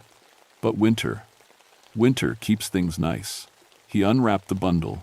It was part of a human leg. "The hunters were stupid," Aunt Mary said. "Walked right into our hollow-like presence. We took 3 of them already, stored them proper in the deep cave." "Where's the 4th one?" I managed to ask. She smiled, showing those pointed teeth. "He's helping us hunt. Amazing what people will do when you promise not to eat them right away." That explained the voice in the cellar. The 4th hunter, calling for help to lure us in. "Now, David," Aunt Mary said, stepping closer, "you got 2 choices. You can join the family business, like your grandfather did. Help us hunt, help us store meat for winter. And the other choice? You become the meat." Behind me, I heard Angela trying to move quietly back into the cave. But Uncle Robert heard her too. "The woman can't walk far," he said. "She'll be tender." Something snapped inside me then. 16 years of being a ranger, of helping people, of protecting these mountains. I wasn't going to let these things hurt Angela. I grabbed the emergency flare from my belt and pulled the trigger. Bright red light exploded between us, and the creatures screamed and covered their eyes. 46 years of living in caves had made them sensitive to sudden light. "Run!" I yelled to Angela. But she was already moving, hobbling as fast as she could through the trees. I followed, firing another flare behind us to keep the creatures back. We made it maybe 100 yards before we heard them coming after us. They moved through the snow like it was nothing, making sounds like wolves, but worse. Angela stumbled and fell again. This time I knew we weren't getting back up. "David," she gasped, "the emergency supplies. In your pack." I'd forgotten about the thermite charge. Standard equipment for extreme rescue situations, designed to melt through ice or create emergency heat. But it could do other things too. The creatures were almost on us when I pulled out the charge and the timer. 30 seconds. I grabbed Angela's hand and pulled her behind a large tree. "What are you doing?" "Ending this." I could hear Aunt Mary calling my name again, getting closer. 20 seconds. "David, you can't fight what we've become. We're family." 10 seconds. "Family doesn't eat family," I said. The thermite charge went off like a small sun. The heat was incredible, even from behind the tree. When the light faded and I looked around the tree, there was nothing left where the creatures had been standing, except melted snow and steam. But I knew it wasn't over. Aunt Mary had mentioned a deep cave, more of them, and somewhere up there, the 4th hunter was still alive, helping them hunt. The snow was still falling. Winter was just getting started, and I was beginning to understand why my grandfather never talked about the hungry years. We made it back to the truck just as the snow stopped falling. Angela's ankle was in bad shape, but she could walk with help. I radioed for emergency medical as soon as we got in range. The official report said, "We found evidence of a bear attack. 4 hunters killed by a large predator during an unusual early blizzard. The bodies were never recovered. Bears sometimes drag prey to caves to store for winter." That was the story, anyway. I never told anyone about Aunt Mary and the others. Who would believe it? And some stories are too dangerous to share.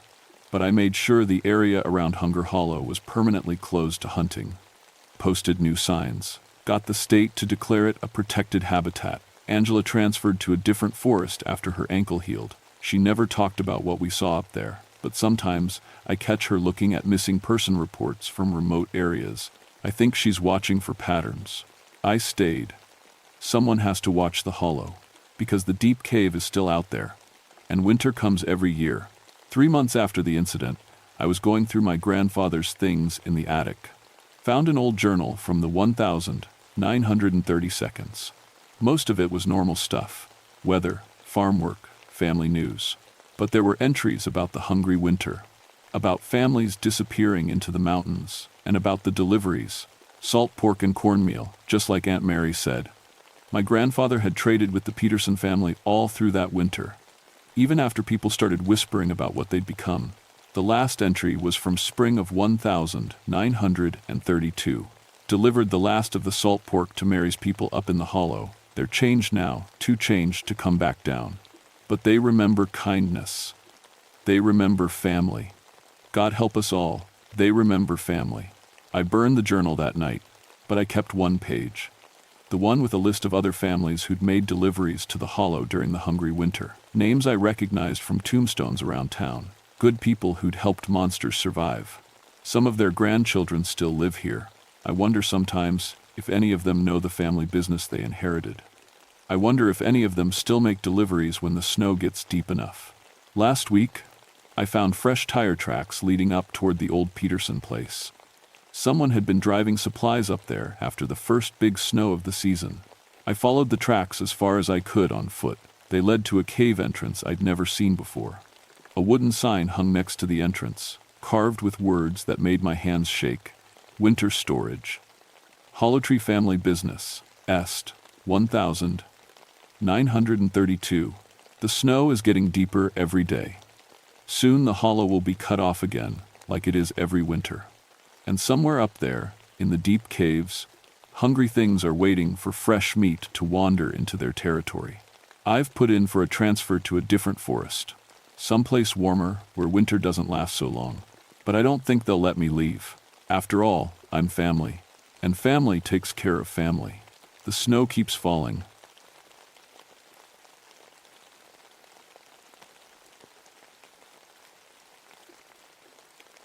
My name is William Shadowbrook, and I've been a park ranger for 19 years.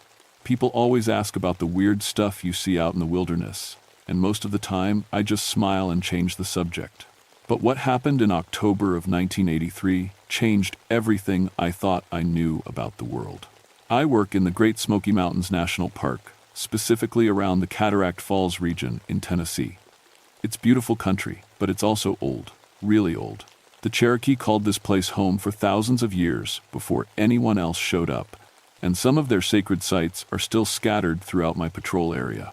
Before I became a ranger, I studied anthropology in college. I thought I was pretty smart about Native American culture and folklore. I'd read all the books, written papers about Cherokee traditions, even helped document some of their sacred sites for the Park Service.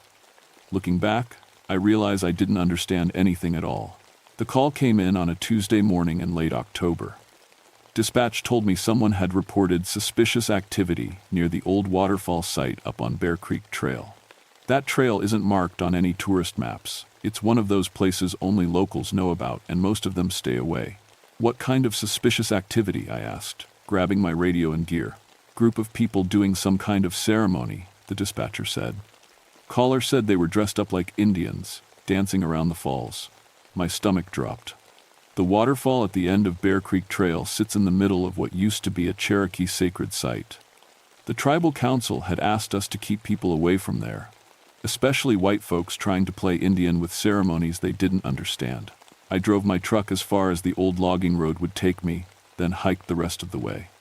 The trail winds through thick forest for about 2 miles before you hear the sound of falling water.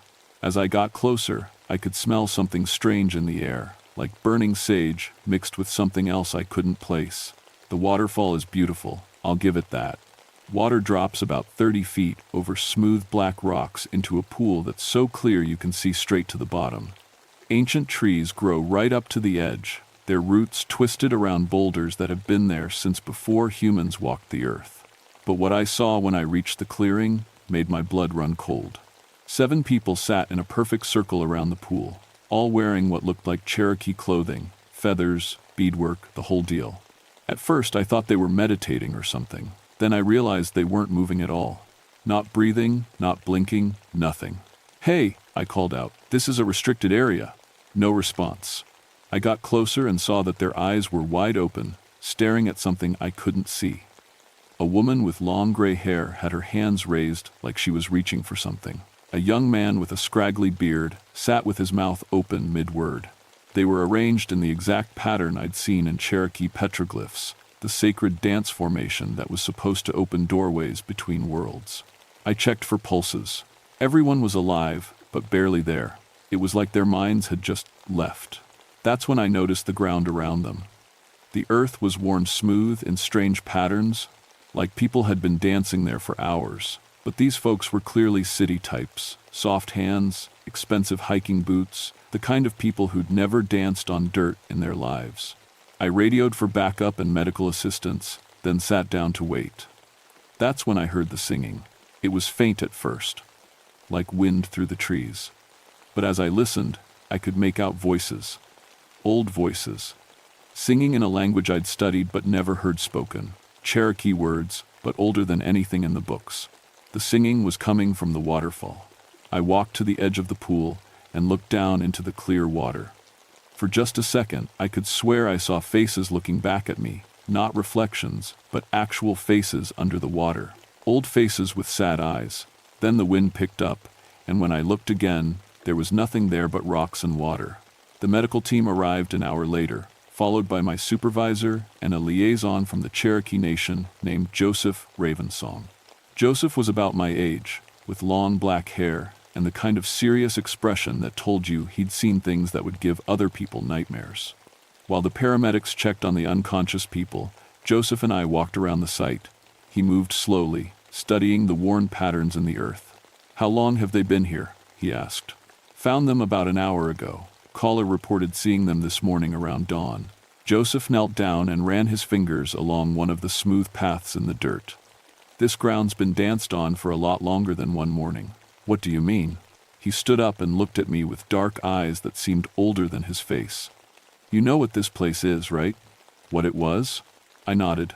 "Cherokee Sacred Site. Used to be a gathering place." "Not just any gathering place." Joseph walked over to the waterfall. "This is where they held the ghost dance ceremonies for the people who died on the Trail of Tears. Families would come here to call back the spirits of relatives who died during the forced march." I felt a chill run down my spine. "That's just folklore, though. Legend." Joseph looked at me like I'd just said something incredibly stupid. "You think those people over there arranged themselves in a perfect ceremonial pattern by accident? You think this ground wore smooth in one morning?" Before I could answer, one of the unconscious people started moving. The gray-haired woman began swaying back and forth, still sitting in the same spot. Her eyes were still wide open, but now she was humming something low and rhythmic. Then the man next to her joined in, then another. "What are they doing?" I whispered to Joseph. "Dancing," he said quietly. "Even sitting down, they're dancing." The humming got louder, and I realized it matched the singing I'd heard from the waterfall earlier. But these people were white, suburban types who probably learned about Cherokee culture from movies. How did they know these songs? The paramedic working on the woman suddenly stepped back. "That's weird." "What's weird?" I asked. Her pulse just went from almost nothing to perfectly normal, like someone flipped a switch. One by one, the 7 people began moving in slow, synchronized motions. Still sitting, still humming, but now their arms moved in patterns that looked like dancing. Joseph grabbed my arm. "We need to get everyone away from here. Right now." "Why? They're waking up. Isn't that good? Look at their feet." I looked down. Even though they were sitting, all 7 people were moving their feet like they were doing steps. Complex steps that required them to know exactly where the others were without looking. "How are they doing that?" I asked. "They're not," Joseph said. "Something else is." The wind picked up again, and this time I could hear it clearly. Voices in the wind, dozens of them, all singing the same song the unconscious people were humming. The temperature dropped at least 10 degrees in seconds. "Everyone back to the trucks," I ordered. "Now." But as we started moving the people, they stood up. All 7 of them, at exactly the same time, still humming, still moving in perfect sync. Their eyes were focused on something behind us. I turned around and saw figures standing at the edge of the waterfall. They looked like people at first, men and women in traditional Cherokee dress. But they were see-through, like looking at someone through smoke, and they were dancing. "Oh hell," Joseph breathed. "They actually did it." "Did what?" "Opened the door." The ghostly figures moved with fluid grace, their feet never quite touching the ground. As they danced, more appeared. Soon there were dozens of them, all performing the same complex steps around the waterfall. The 7 living people began walking toward them. "Stop," I shouted, but they didn't even slow down. They walked straight to the pool and stepped into the water, still humming, still moving in those impossible synchronized patterns. The water should have been freezing. It was October in the mountains. But steam rose from the pool as the people waded deeper, like the water was suddenly hot. We have to stop them, I said, starting toward the pool. Joseph grabbed my arm. Don't. If you step into that dance, you might not come back out. What do you mean? Those spirits have been waiting here for over a century. They've been trying to finish a ceremony that was interrupted when their people were forced to leave. These folks accidentally gave them away to complete it. One of the 7 people, a young woman in expensive hiking clothes, was now waist-deep in the water. The ghostly dancers surrounded her, and for a moment she looked confused, like she was waking up from a dream. "Help me," she screamed, suddenly aware of where she was. "I can't stop moving." Her legs kept dancing underwater, while her upper body struggled against whatever force was controlling her. The other 6 were moving deeper into the pool, some of them starting to panic as they realized they weren't in control of their own bodies. "Do something," I yelled at Joseph. "I can't just stop it," he said. "The ceremony has to be completed or countered. Those spirits have been trapped here since 1838, and they're not going to let this chance pass." The ghostly dancers began moving faster. The living people in the water matched their pace exactly, even though some of them were now crying and begging for help. The water around them started glowing with a soft, blue light. I'd seen enough supernatural movies to know this wasn't going to end well. "How do we counter it?" "I'd need someone who knows the traditional closing dance," Joseph said. "And they'd have to perform it perfectly, or what? Or those 7 people become permanent vessels for the spirits, and the door between worlds stays open forever." That's when the woman screamed again. But this time, it wasn't her voice. It was the voice of someone else, someone older, speaking in Cherokee. The woman's face had changed too. She looked older, sadder, and her eyes held knowledge that hadn't been there before. "She's being possessed," Joseph said. "They all are." One by one, the other 6 people in the water began speaking in voices that weren't their own. Old voices, speaking in a language most of them probably didn't even know existed. The ghostly dancers around the pool moved faster and faster. With each step, they became more solid, more real. And with each step, the living people in the water became more like ghosts. "This is really happening, isn't it?" I said. "Spirits and ghosts and all of it." Joseph nodded. "My grandmother told stories about this place. She said the spirits of the people who died on the Trail of Tears never left. They'd been waiting here, trying to finish their last dance. What was the dance supposed to do? Bring their people back home. All of them." I looked around the clearing. If this ceremony worked the way it was supposed to, we weren't just looking at 7 possessed hikers. We were looking at the possible return of thousands of Cherokee spirits who died during the forced relocation. The water in the pool began to swirl, creating a whirlpool with the 7 people at the center. They were still dancing, still speaking in voices that weren't their own. But now they were sinking. "How long do we have?" I asked. "Until sunset," Joseph said, looking at the sky. "When the sun goes down, the ceremony completes, and they're gone forever." I checked my watch. 3 hours. 3 hours to figure out how to save 7 people from a supernatural force I'd never believed in until 20 minutes ago. The singing from the waterfall got louder, and more ghostly figures appeared around the clearing. They weren't just Cherokee now. I could see faces from different time periods, all connected to this place somehow. "Joseph," I said quietly, "exactly how many spirits are we dealing with here?"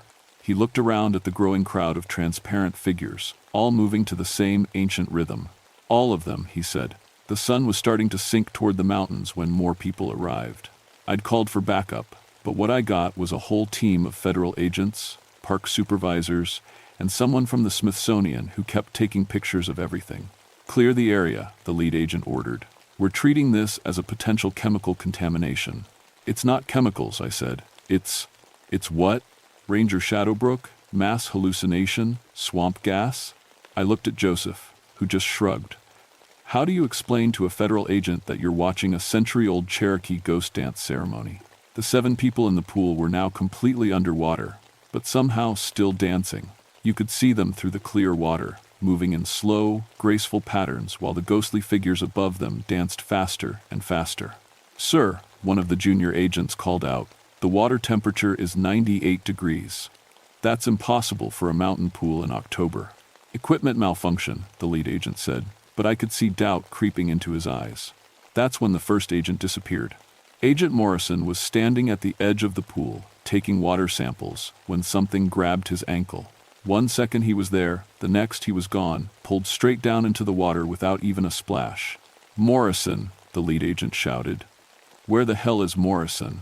We could see him underwater, but he wasn't drowning. He was dancing with the other 7, his business suit somehow transformed into traditional Cherokee clothing.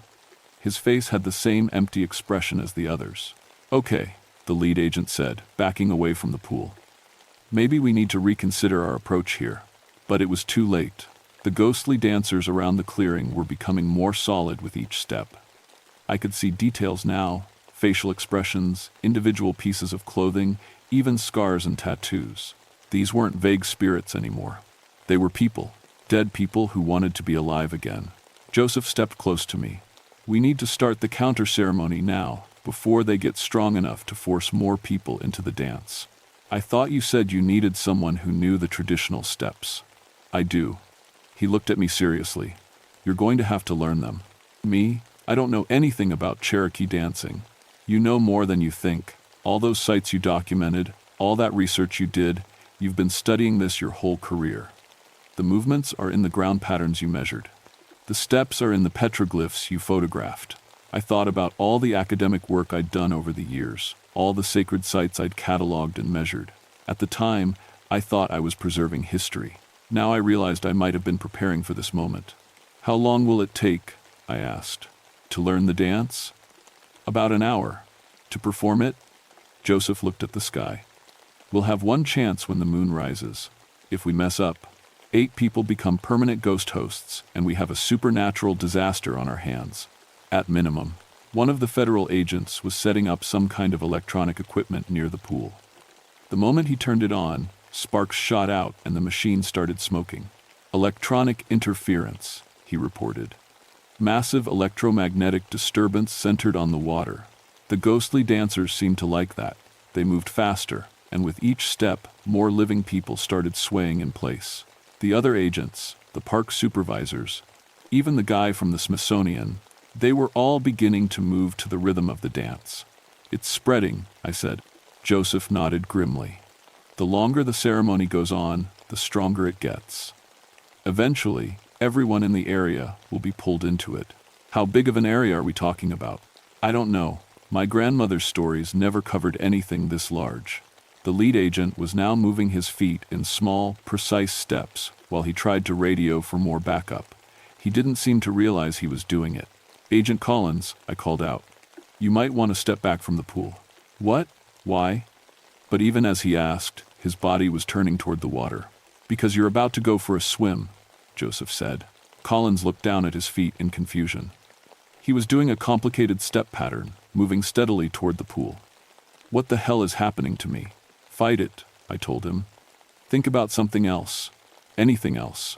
But Collins kept dancing toward the water, his face showing the same blank expression I'd seen on the others. 2 more agents were moving the same way, their bodies controlled by a rhythm they couldn't hear but couldn't resist. "We're losing them," Joseph said. "We need to start the counter ceremony now." "But you said I needed an hour to learn it." "Plans change." Joseph began moving in a different pattern. Not the same dance as the spirits, but something that moved against their rhythm. As he danced, the ghostly figures around the clearing turned to look at him. They didn't look happy. "Follow my movements exactly," Joseph called over the increasing wind. "Don't improvise, don't hesitate. If you break the pattern, we lose everything." I tried to copy his steps, but it was harder than it looked. The dance required precise timing, specific foot placement, and a rhythm that seemed to fight against everything the spirits were doing. The ghostly Cherokee dancers began moving toward us. "They don't want us to complete the closing ceremony," Joseph explained, still dancing. "They've been waiting too long for this chance." One of the spirit dancers reached out and touched Agent Collins as he walked by. The moment the ghostly hand made contact, Collins stopped walking toward the pool and started dancing with them instead. "That's not good," I said. "No, it's really not." More spirits were approaching. I could see the individual faces now, men, women, children, all wearing expressions of desperate hope. They'd been trapped in this place for over a century, unable to move on, unable to go home. This ceremony was their only chance at peace. But if they completed it, 8 innocent people would pay the price. I feel sorry for them, I admitted, still trying to follow Joseph's dance steps. So do I, he said. But feeling sorry won't help anyone if we can't close this properly. A ghostly woman reached toward me, her face pleading. For a moment, I hesitated. These people had suffered so much. They'd been forced from their homes, marched hundreds of miles, and died far from everything they loved. Didn't they deserve a chance to come back? That moment of hesitation almost cost us everything. The spirit woman's hand touched my shoulder, and suddenly I wasn't in the clearing anymore. I was on a muddy trail in winter, surrounded by sick and dying people. I could feel their hunger, their exhaustion, their despair. I was experiencing the trail of tears through the eyes of someone who had lived it. William, Joseph's voice seemed to come from very far away. Don't let them pull you in. I fought to remember where I really was, when I really was. The vision was so real I could smell the wood smoke and feel the cold rain. But I forced myself to focus on Joseph's voice, on the dance steps he'd taught me. The ghostly woman's hand passed through my shoulder as I resumed the counter pattern. Good, Joseph called. Keep dancing. No matter what they show you, keep dancing. But the spirits weren't giving up. More of them approached, each one trying to touch us, to share their memories, to make us understand their pain. With each contact, I saw flashes of their lives, the beautiful homeland they'd lost, the promises that were broken, the loved ones who died on the trail. It would have been so easy to stop dancing and let them have their chance at peace. The problem was, I could also see what would happen if they succeeded. The 8 people in the pool weren't just being possessed, they were being replaced. If the ceremony completed, those spirits would have permanent bodies and the original souls would be gone forever. How much longer? I called to Joseph. Until moonrise, maybe 20 minutes. In the pool, the 8 people were now glowing with that same blue light as the water around them. Agent Morrison caught my eye through the water and mouthed the word help. 20 minutes to save 8 people from a fate worse than death. The ghostly dancers formed a circle around Joseph and me, all moving to the rhythm we were trying to disrupt. It was like trying to swim upstream in a river of supernatural energy. They're getting stronger, Joseph warned. When the moon comes up, they'll have enough power to force us to stop. I looked up at the sky. The moon was just beginning to show through the trees. Then we better finish this fast. The moment the moon cleared the tree line, everything changed. The ghostly dancers around us became completely solid. They weren't spirits anymore, they were people, as real and physical as Joseph and me. People who had been dead for 145 years, but who now had bodies again. The 8 people in the pool stopped glowing and started screaming. What's happening to them? I shouted over the sound of wind and water and supernatural energy crackling through the air. The spirits are taking over completely, Joseph called back, still maintaining his counterdance. We're out of time. The Cherokee dancers around us weren't moving to hurt us, they were just dancing, lost in a ceremony they'd been trying to complete for more than a century. But their dance was killing 8 innocent people. There has to be another way, I said. There is.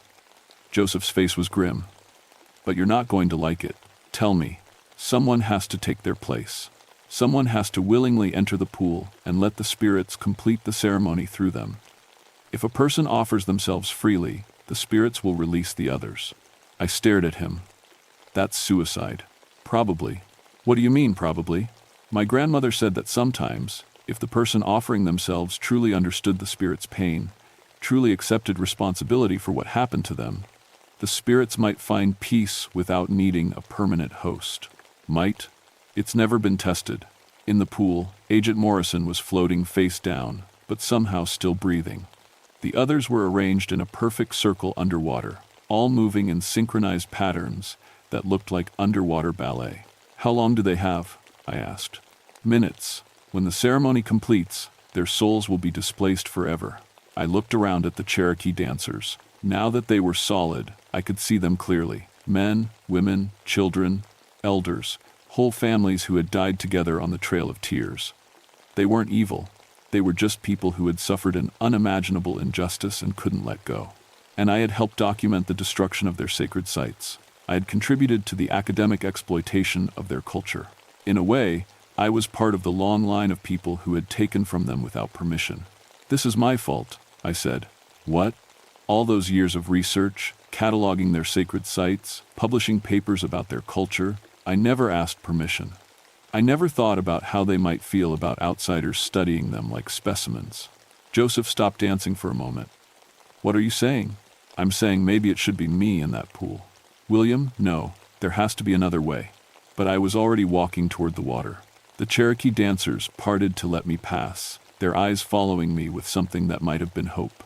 The water was warm when I stepped in, blood temperature, like stepping into a bath. The 8 people floating around me looked up with eyes that weren't entirely their own. I'm sorry, I said to the spirits, to the water, to the mountain itself. I'm sorry for what was done to your people. I'm sorry for my part in it. If you need someone to complete your ceremony, take me instead. Let them go. The dancing around the pool stopped. Every Cherokee spirit turned to look at me.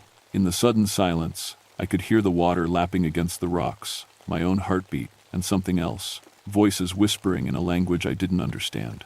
One of the spirits, an elderly woman with kind eyes, walked into the pool toward me. As she approached, I felt her memories flooding into my mind, not the traumatic ones this time, but the good ones. Her childhood in these mountains, the way the forest looked before the roads and tourist trails, the ceremonies that brought her people together in celebration and healing. She reached out and touched my forehead. Suddenly, I could understand the Cherokee language. I could feel the rhythm of their dances in my bones, the meaning behind every step and gesture. I knew how to complete the ceremony, but I also knew that completing it would mean staying here forever, becoming a guardian spirit for this place, watching over the sacred sites that had been entrusted to my care in life. Is that what you want? I asked her. She nodded, but then gestured to the 8 people floating around us. Asterisk, not them. Asterisk, her touch seemed to say. Asterisk, they don't belong here. But you understand. Asterisk. I looked up at Joseph, who was standing at the edge of the pool with tears in his eyes. Do it, he called. Save them. I took a deep breath and began to dance. The steps came naturally now, as if I'd known them my whole life. As I moved, the 8 people around me began to rise toward the surface. Their eyes cleared, their breathing returned to normal. One by one, they swam to the edge of the pool and climbed out, gasping and shaking but alive. The Cherokee spirits around the clearing began to glow with soft, golden light. Thank you, the elderly woman whispered, her voice clear in my mind. We can rest now. Will I see my family again? I asked. If I stay? She smiled. This isn't an ending. It's a different kind of service. As the last of the rescued people climbed out of the pool, the Cherokee spirits began to fade. But they weren't disappearing. They were moving on, finally able to leave this place and find peace. The elderly woman was the last to go. You don't have to stay, she said. Your willingness to sacrifice yourself broke the cycle. We can leave knowing someone understands our pain and will protect this place properly. But I want to stay, I realized. This is where I belong. She smiled again. Then you'll make a good guardian. The golden light surrounding her began to include me as well. When I opened my eyes, I was lying on the rocky shore of the pool. Joseph was kneeling beside me, checking my pulse. How long was I out? I asked. About an hour. The spirits are gone. Everyone's safe. I sat up slowly and looked around. The clearing looked completely normal, just a waterfall, a pool, and trees. No ghostly dancers, no supernatural energy, no sign that anything unusual had ever happened here. Did they make it? The spirits? Joseph nodded. I could feel them leaving. They found peace. The 8 people who had been trapped in the ceremony were sitting nearby, wrapped in blankets and being checked by paramedics. Agent Morrison caught my eye and nodded gratefully. They all remembered what had happened, but they were alive and free. So why am I not a guardian spirit? I asked. Because you made the choice freely, Joseph explained. The spirits weren't looking for slaves or victims. They just needed someone to acknowledge their suffering and show respect for their sacred places. Your willingness to sacrifice yourself was enough. I stood up and walked to the edge of the pool. The water was clear and normal temperature again, just a regular mountain pool fed by a waterfall. But I could feel something different about it, a sense of peace that hadn't been there before. What happens now? I asked. Now you go back to being a park ranger, Joseph said, but with a better understanding of what you're protecting. Over the next few weeks, I filed reports that mentioned equipment malfunctions and possible gas leaks from underground sources. Nobody questioned the official story. The 8 people who had been in the pool were all examined by doctors and declared perfectly healthy, with no memory of how they'd ended up underwater. But things were different for me. I started working more closely with the tribal council, getting proper permission before documenting sacred sites. I learned to speak Cherokee, not from books this time, but from Joseph and other tribal members who became my teachers. I began to understand the difference between studying a culture and respecting it. Most importantly, I knew my real job now wasn't just protecting the park's natural resources. I was protecting places where the physical and spiritual worlds touched, where the past and present met, where healing was possible if you approached with the right intentions. 6 months after the incident, I was walking the trail near Cataract Falls when I heard singing again. Not the desperate, hungry voices I'd heard before, but something peaceful and grateful. I looked toward the waterfall and saw a brief shimmer in the mist. Not spirits trapped between worlds, but ancestors, checking on their sacred places and finding them properly cared for. I touched the small medicine pouch Joseph had given me, a sign of my acceptance into the community I'd once studied from the outside. "You're welcome," I whispered to the mist. The singing faded, but the peace remained. I've been back to that pool dozens of times since then. Sometimes tourists find their way to the waterfall despite the unmarked trail, and I guide them back to the main paths. Sometimes researchers want to study the site, and I make sure they understand the proper protocols first. And sometimes, late at night when the moon is full, I sit by the water and remember the elderly spirit woman's words about different kinds of service. I'm still a park ranger. But now I know that some of the things I'm protecting can't be measured or cataloged or explained in official reports. Some things can only be honored.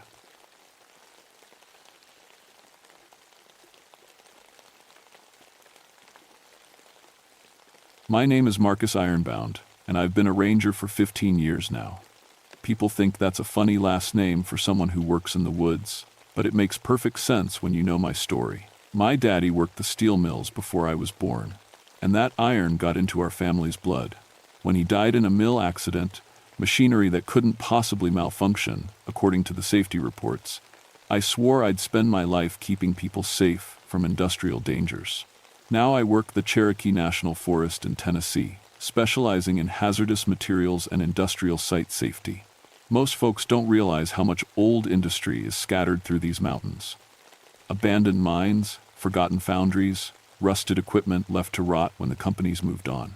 My job is making sure hikers and campers don't stumble into something that could hurt them. I thought I knew every danger these mountains could throw at me. Chemical leaks, unstable structures, toxic soil, I'd seen it all. What I hadn't counted on was machinery that could think for itself. It was October 1981 when everything changed. The acid rain had been particularly bad that season, eating away at the old ironworks faster than usual. I was assigned to check on the abandoned Cherokee Ironworks up on Iron Mountain, a massive complex that had been shut down since the 1922. The state wanted an environmental impact survey done before they decided whether to clean up the site or just seal it off permanently. The survey team had been up there for 3 days when they stopped checking in. Dr. Sarah Chen, the team leader, was supposed to radio in every 12 hours. When we lost contact for more than 24 hours, my supervisor sent me up to investigate. I'd been to the ironworks before, but never alone. The place had always given me the creeps. All that rusted machinery, standing silent like metal tombstones. Local families had been telling stories about the place for generations.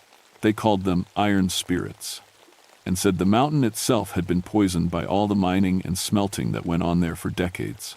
My grandmother used to say, the workers who died in those industrial accidents never really left. Their souls got mixed up with the molten iron somehow, trapped in the very metal they'd worked with their whole lives. I always figured it was just mountain folklore, the kind of stories people tell to keep their kids away from dangerous places. The drive up took 2 hours on winding forest roads. As I got higher up the mountain, I started noticing things that didn't seem right. The trees closest to the ironworks looked sick, not just from acid rain, but like something was draining the life right out of them. Their leaves had turned a rusty brown color, even though it was still early fall. When I finally reached the main gate of the ironworks, I found Dr. Chen's team van parked outside, but no sign of the team. The gate was standing wide open, which was strange because I'd helped install new locks on it just last month. The chain had been cut clean through, but the metal looked like it had been heated to white-hot temperatures and then cooled quickly. No bolt cutters could have made a cut that smooth. I radioed back to headquarters and told them I was going in to look for the survey team. My supervisor reminded me to follow standard hazmat protocols: full protective gear, air monitoring equipment, emergency beacon. I suited up and checked my instruments. Everything was reading normal.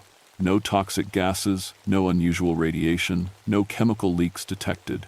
But as I walked through that gate and into the ironworks proper, every instinct I'd developed in 15 years of ranger work started screaming that something was very, very wrong. The Cherokee Ironworks covered about 50 acres of mountainside, with the main foundry building rising 5 stories into the gray October sky. Smaller structures were scattered around it like metal mushrooms: forges, storage sheds, workers' quarters that had been abandoned so long they were more rust than building. What struck me first was how quiet it was. Not normal forest quiet, but the kind of silence that makes your ears ring. No birds, no insects, no wind through the trees. Just the sound of my own breathing inside the protective mask and the crunch of gravel under my boots. I followed the path the survey team would have taken, checking my scanner for any sign of their equipment. About 100 yards from the main foundry, I found the first piece: Dr. Chen's geological survey kit, scattered across the ground like someone had dropped it and run. But when I knelt down to examine it more closely, I saw something that made my blood go cold. The metal instruments, the calipers, the sample containers, even the steel clips on the notebooks had been crushed. Not bent or broken, but actually compressed into tight little balls of metal, like someone had squeezed them in a giant's fist. The force required to do that would be enormous, and I couldn't think of any machinery on the site that was still operational. I radioed in my findings and continued deeper into the complex. The path led toward the main foundry, where the real ironworking had been done. As I got closer, I started hearing sounds that didn't make sense. At first, it was just a low humming noise, like electrical equipment running. But the ironworks had been disconnected from the power grid for 60 years.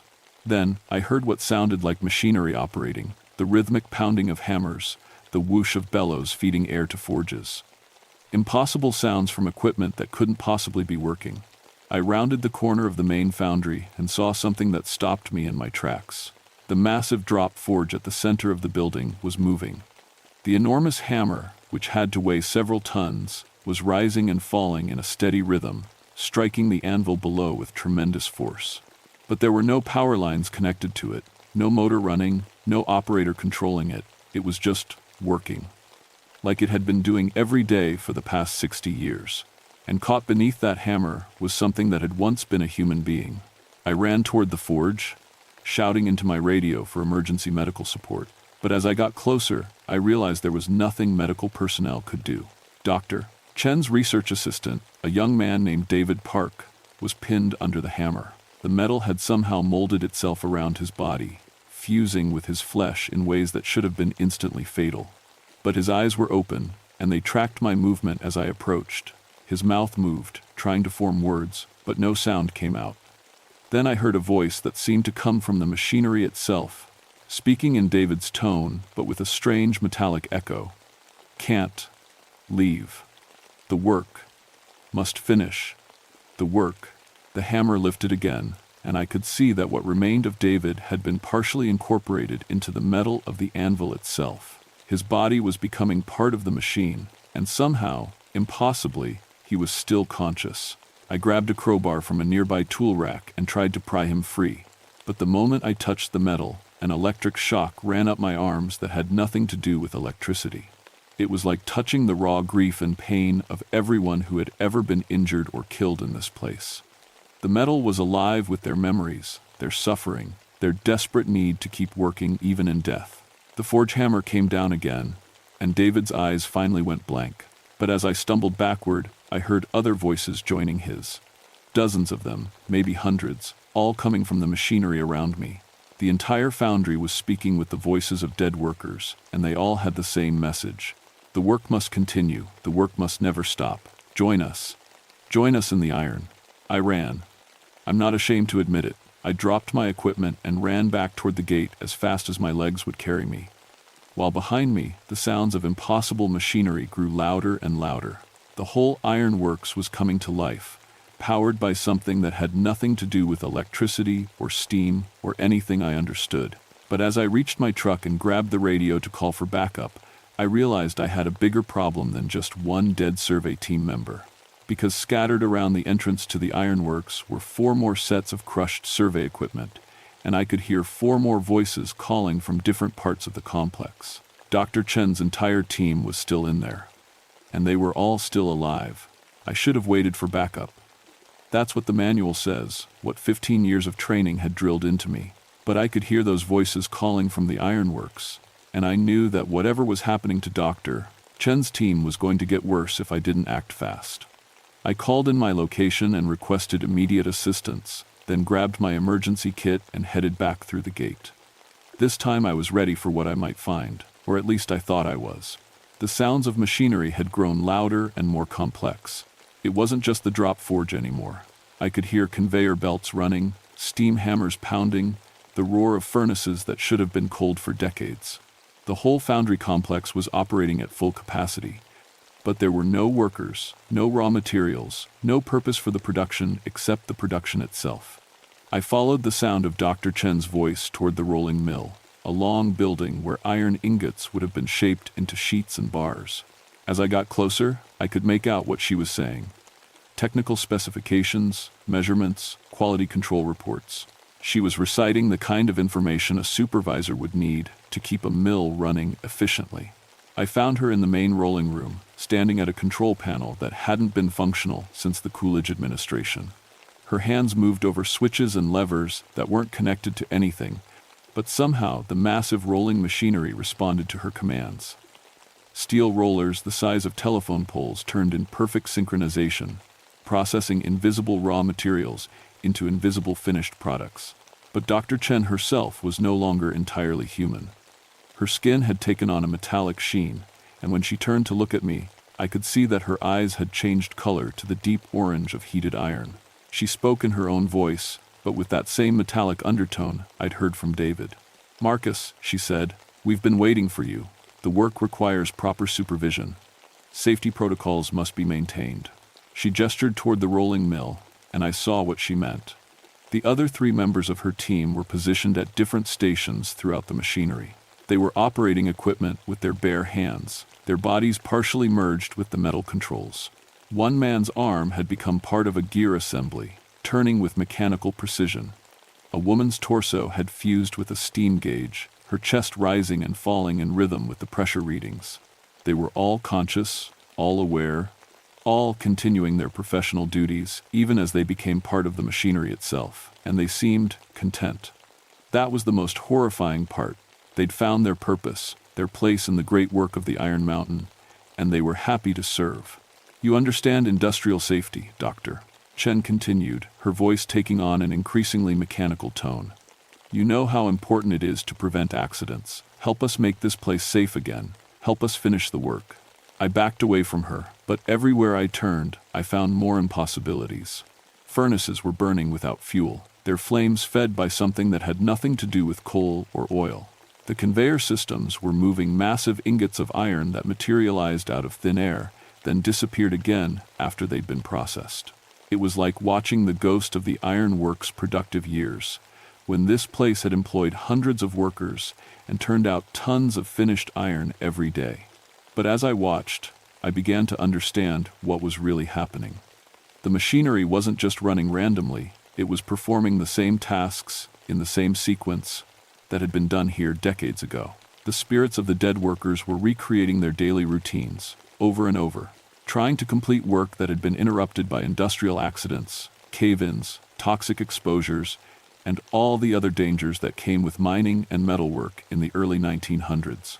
They died on the job, and somehow their consciousness had been absorbed into the iron itself. Every piece of metal in the complex was infused with their memories, their skills, their desperate need to finish what they'd started. Death hadn't ended their workday. It had just changed the nature of their employment. I tried to radio for help again, but my equipment was dead. The electromagnetic fields generated by the supernatural machinery were interfering with all electrical devices. I was on my own, surrounded by the risen ghosts of industrial workers who wanted nothing more than to add me to their eternal workforce. That's when I heard a new sound from outside, a truck engine, getting closer. My backup had arrived, but they had no idea what they were walking into. I had to warn them, had to get them away from this place before they ended up like Dr. Chen's team. I ran toward the main entrance, but the machinery seemed to sense my intention. Conveyor belts shifted to block my path. Steam pipes burst open, filling the air with scalding vapor. The very building itself was trying to keep me from leaving, trying to force me to take my place in the production line. Behind me, I could hear Dr. Chen calling, "Don't fight it, Marcus. You know this work. Your father knew this work. Come home to the iron." And that's when I realized why this place had called to me specifically. It wasn't just because I was the ranger assigned to industrial safety. It was because my father's death in that steel mill accident hadn't been an accident at all. It had been a recruitment. And now it was my turn to join the family business. The truck outside belonged to Carol Steelwright, the industrial hygienist who'd been assigned to assist with the environmental survey. She was everything I wasn't: city-trained, book-smart, full of theories about proper hazmat procedures, but she was also the only backup available on short notice. And right now I was grateful for any help I could get. I managed to intercept her before she got too close to the main buildings. One look at my face told her something had gone seriously wrong. "What happened to the survey team?" she asked, pulling on her protective gear. "They're still alive," I said. "That's the problem." I gave her the short version as we approached the foundry complex, but I could tell she thought I was suffering from some kind of chemical exposure. Talking machines, workers fused with iron, supernatural production lines. It all sounded crazy until you saw it with your own eyes. The sounds of machinery had grown even louder while I was away. Now the entire complex was operating in perfect harmony, like a symphony orchestra made of steel and steam. But as we got closer to the main foundry, Carol's expression changed. Her instruments were picking up readings that didn't make sense. Massive electromagnetic disturbances, temperature variations that shouldn't exist, air pressure changes that defied physics. "This is impossible," she muttered, staring at her scanner. "It's reading like there's a fully operational industrial complex in there, but there's no power source, no fuel supply, no fuel supply." She stopped talking when she saw the drop forge. David Park's body was no longer recognizably human. He'd been completely integrated into the machinery, his consciousness now distributed throughout the metal framework. But the forge itself was working more efficiently than it ever had when it was new. Every strike of the hammer was perfectly timed, every piece of hot iron shaped with impossible precision. "My God," Carol whispered. "How is this possible?"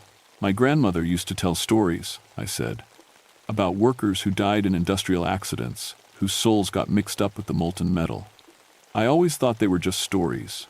Souls don't have mass," Carol said automatically. "They can't interact with physical matter. This has to be some kind of magnetic phenomenon, or maybe piezoelectric effects from the iron ore deposits." She was still trying to find a scientific explanation when Dr. Chen appeared at the entrance to the rolling mill. But Dr. Chen had changed even more in the short time I'd been away. Her transformation was nearly complete now. Skin like burnished steel, eyes that glowed with the heat of the forge, movements that matched the rhythm of the machinery around her. "Carol Steelwright," she said, and somehow she knew Carol's name without being introduced. "We've been expecting you. The quality control systems need proper calibration." Carol raised her instruments toward Dr. Chen, trying to get readings on whatever process was transforming her. But the moment her scanner locked onto Dr. Chen's biosignature, something in the machinery responded. The nearest steam hammer began moving toward us, its massive weight poised to crush anything that got in its way. "Run!" I shouted, grabbing Carol's arm. We dodged between pieces of moving equipment, the entire foundry coming alive around us. But this wasn't random violence. It was purposeful, coordinated, like the machinery was trying to capture us rather than kill us. The workers' spirits wanted us alive so they could add us to their eternal production line. As we ran, I started to understand the full scope of what had happened here. The Cherokee Ironworks hadn't been abandoned in the 1,920 seconds. It had been sealed off after a series of accidents that killed dozens of workers in a single week. But instead of properly investigating those deaths, the company had just walked away, leaving the workers' bodies buried in the rubble and their spirits trapped in the iron they'd died working with. For 60 years, those spirits had been trying to complete their final work orders, but they couldn't do it alone. They needed living supervisors, living technicians, living safety inspectors to help them finish what they'd started. And anyone with industrial experience who came too close to the site would be absorbed into their workforce. We made it to the main administration building, an older structure that seemed less affected by the supernatural activity. Inside, Carol set up her equipment while I tried to figure out our options. We could try to run for it, but the spirits seemed able to control every piece of metal in the complex, including our truck. We could try to radio for help, but our communications were still being jammed. "There has to be a way to stop this," Carol said, studying her readings. "Some kind of electromagnetic pulse, or maybe a way to disrupt whatever energy source is powering the manifestation." "It's not electromagnetic," I said. "It's grief. It's 60 years of unfinished business and workers who died before their time." That's when I realized what my grandmother's stories had really been trying to tell me. The iron spirits weren't evil. They were just trying to do their jobs. They'd been killed in accidents caused by unsafe working conditions, inadequate safety protocols, corporate negligence. All they wanted was to complete their work in a way that honored their sacrifice. "What if we don't try to stop them?" I said. "What if we help them finish?" Carol looked at me like I'd lost my mind. "Help them? Marcus, they're trying to turn us into metal sculptures." "No," I said, understanding finally dawning. "They're trying to make us supervisors. They need someone who understands proper safety protocols to help them complete their work without anyone else getting hurt."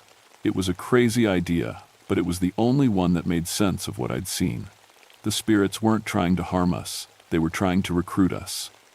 And if we could figure out what work they needed to finish, maybe we could find a way to help them do it safely. The sound of approaching machinery told us our time was up. Dr. Chen and her transformed team were coming for us, and this time they weren't taking no for an answer. I made a decision that went against every piece of safety training I'd ever received. Instead of running from Dr. Chen and her team, I walked out to meet them. "You want proper safety supervision?" I called out over the noise of the machinery. "Then, let's do this right. Show me what work needs to be completed." Dr. Chen's metal-transformed face showed something that might have been relief. The machinery around us slowed to a more manageable pace, and for the first time since I'd arrived, the cacophony organized itself into something that sounded like actual productive work. What they showed me was heartbreaking. In their final days of operation, the Cherokee Iron Works had been rushing to complete a major order for railroad components. The pressure to meet deadlines had led to cutting corners on safety, which led to the accidents that killed so many workers. Their spirits had been trying for 60 years to complete that order the right way, with proper safety protocols, adequate rest periods, and respect for the human cost of industrial production. Working with Carol, we spent the next several hours helping coordinate the supernatural workforce. I called out safety procedures while Carol monitored for hazardous conditions. The spirits responded eagerly to proper supervision, their work becoming more efficient and organized than it had been in decades. As the final railroad components took shape in the spectral forges, something remarkable happened. The workers' faces, barely visible in the metal surfaces around us, began to show peace instead of desperate urgency. Their voices, which had been calling out in panic and confusion, settled into the satisfied sounds of a job well done. Dr. Chen approached me as the last piece of iron was shaped and cooled. Her transformation was reversing itself, the metallic sheen fading from her skin, the glow leaving her eyes. "Thank you," she said in her own voice. They just wanted to finish their work with dignity. One by one, the spirits of the Cherokee Ironworks completed their final tasks and moved on. The machinery slowed, then stopped, then finally fell silent. The electromagnetic interference faded, and Carol's equipment began registering normal readings again. Dr. Chen's team recovered fully, though they retained strange memories of working as part of the machinery. David Park needed medical attention for his injuries, but he was alive and whole. The fusion with the drop forge had been as much spiritual as physical. In my final report, I recommended that the Cherokee Iron Works be designated as a memorial site rather than just sealed off. The workers who died there deserved recognition for their sacrifice, and their families deserved to know that their loved ones had finally been able to rest. But I also made sure that proper warning signs were posted and that access to the site remained strictly controlled. Because there are other abandoned industrial sites throughout these mountains, and I've started hearing reports of machinery operating where no machinery should be able to run. Some kinds of work, it seems, transcend death itself. And sometimes the best way to honor the dead is to help them finish what they started. Safely this time, with proper supervision and respect for human life. My name is Marcus Ironbound, and I've learned that my father's death wasn't an ending, but a beginning. There are spirits trapped in iron and steel all across this country, workers who died before their time and can't rest until their work is done right. And I've made it my mission to help them find that rest, one job site at a time.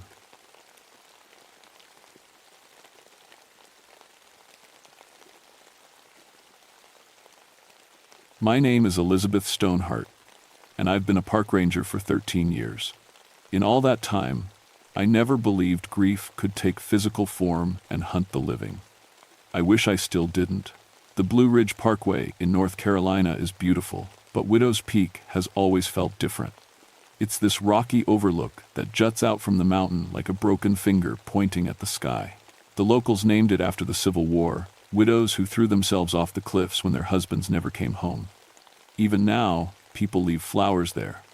White roses mostly, sometimes baby's breath. They say it's for the widows who never rest. I should know. I almost joined them 3 years ago. My husband Jake died in a climbing accident when I was 33. One minute he was laughing and calling down to me. The next minute the rope went slack and he was gone. For months afterward, I'd drive up to Widow's Peak and sit on the stone barrier, looking down at those jagged rocks below. The wind would whisper through the pines, and sometimes I swear I could hear voices calling my name. But that's grief for you. It plays tricks on your mind. That's why I got into crisis intervention. After Jake died, I learned everything I could about suicide prevention and grief counseling. I figured if I could help other people through their darkest moments, maybe I could make sense of my own. The Park Service was happy to have someone with my training, especially for a place like Widow's Peak.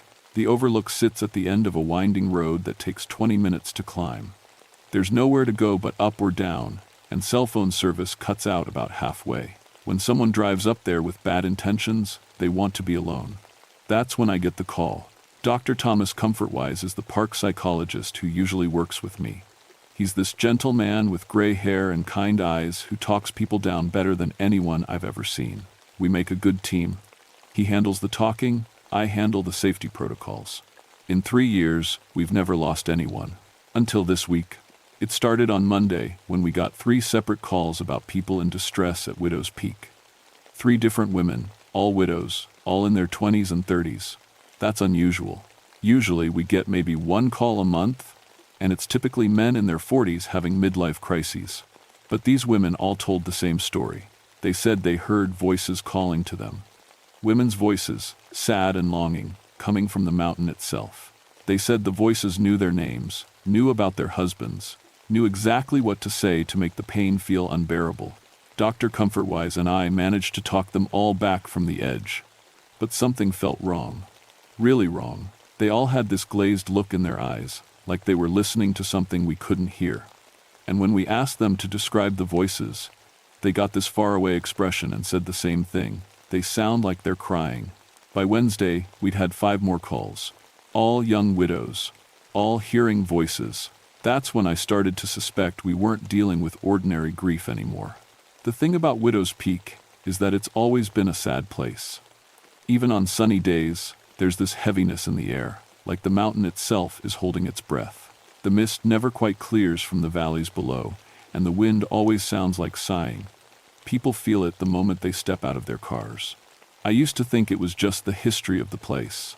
When you know that dozens of heartbroken women have jumped from these cliffs over the past 150 years, it changes how you see the rocks and trees. But lately, I've been wondering if history can leave deeper marks than we realize. On Thursday morning, I decided to drive up to Widow's Peak alone before my shift started. I told myself I wanted to check the safety barriers and look for anything unusual. But really, I just needed to see the place with fresh eyes. The parking area was empty except for my truck. I walked to the overlook and stood where the stone barrier meets the cliff edge. The valley spread out below me, green and misty and beautiful. Birds sang in the trees behind me. Everything seemed perfectly normal. Then I heard it, a woman crying, soft and heartbroken, coming from somewhere down the mountainside. I leaned over the barrier and looked down the rocky slope, but I couldn't see anyone. The crying continued, rising and falling like wind through leaves. It was the saddest sound I'd ever heard, the kind of grief that comes from losing everything that ever mattered. "Hello?"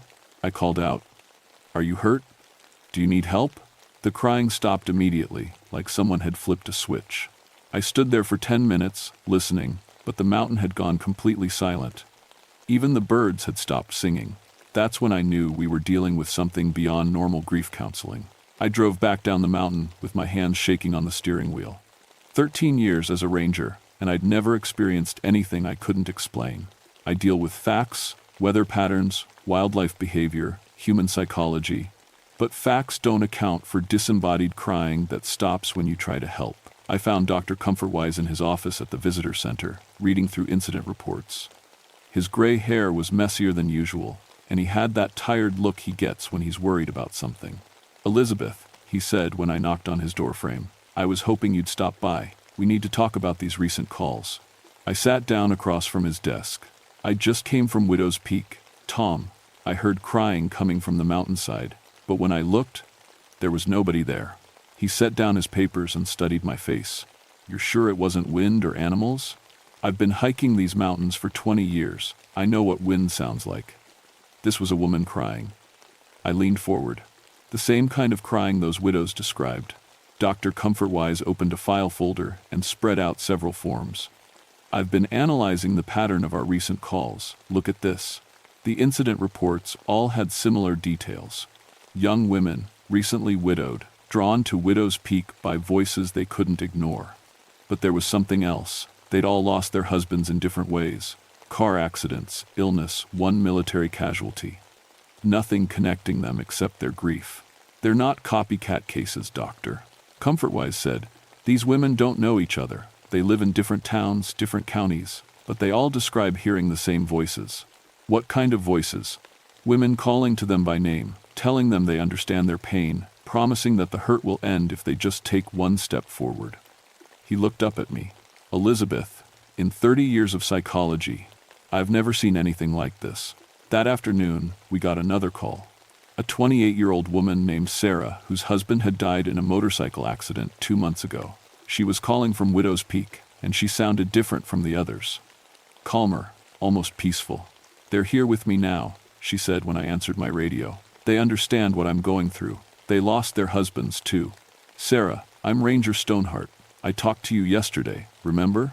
You drove down the mountain and said you felt better. That was before I knew they were real."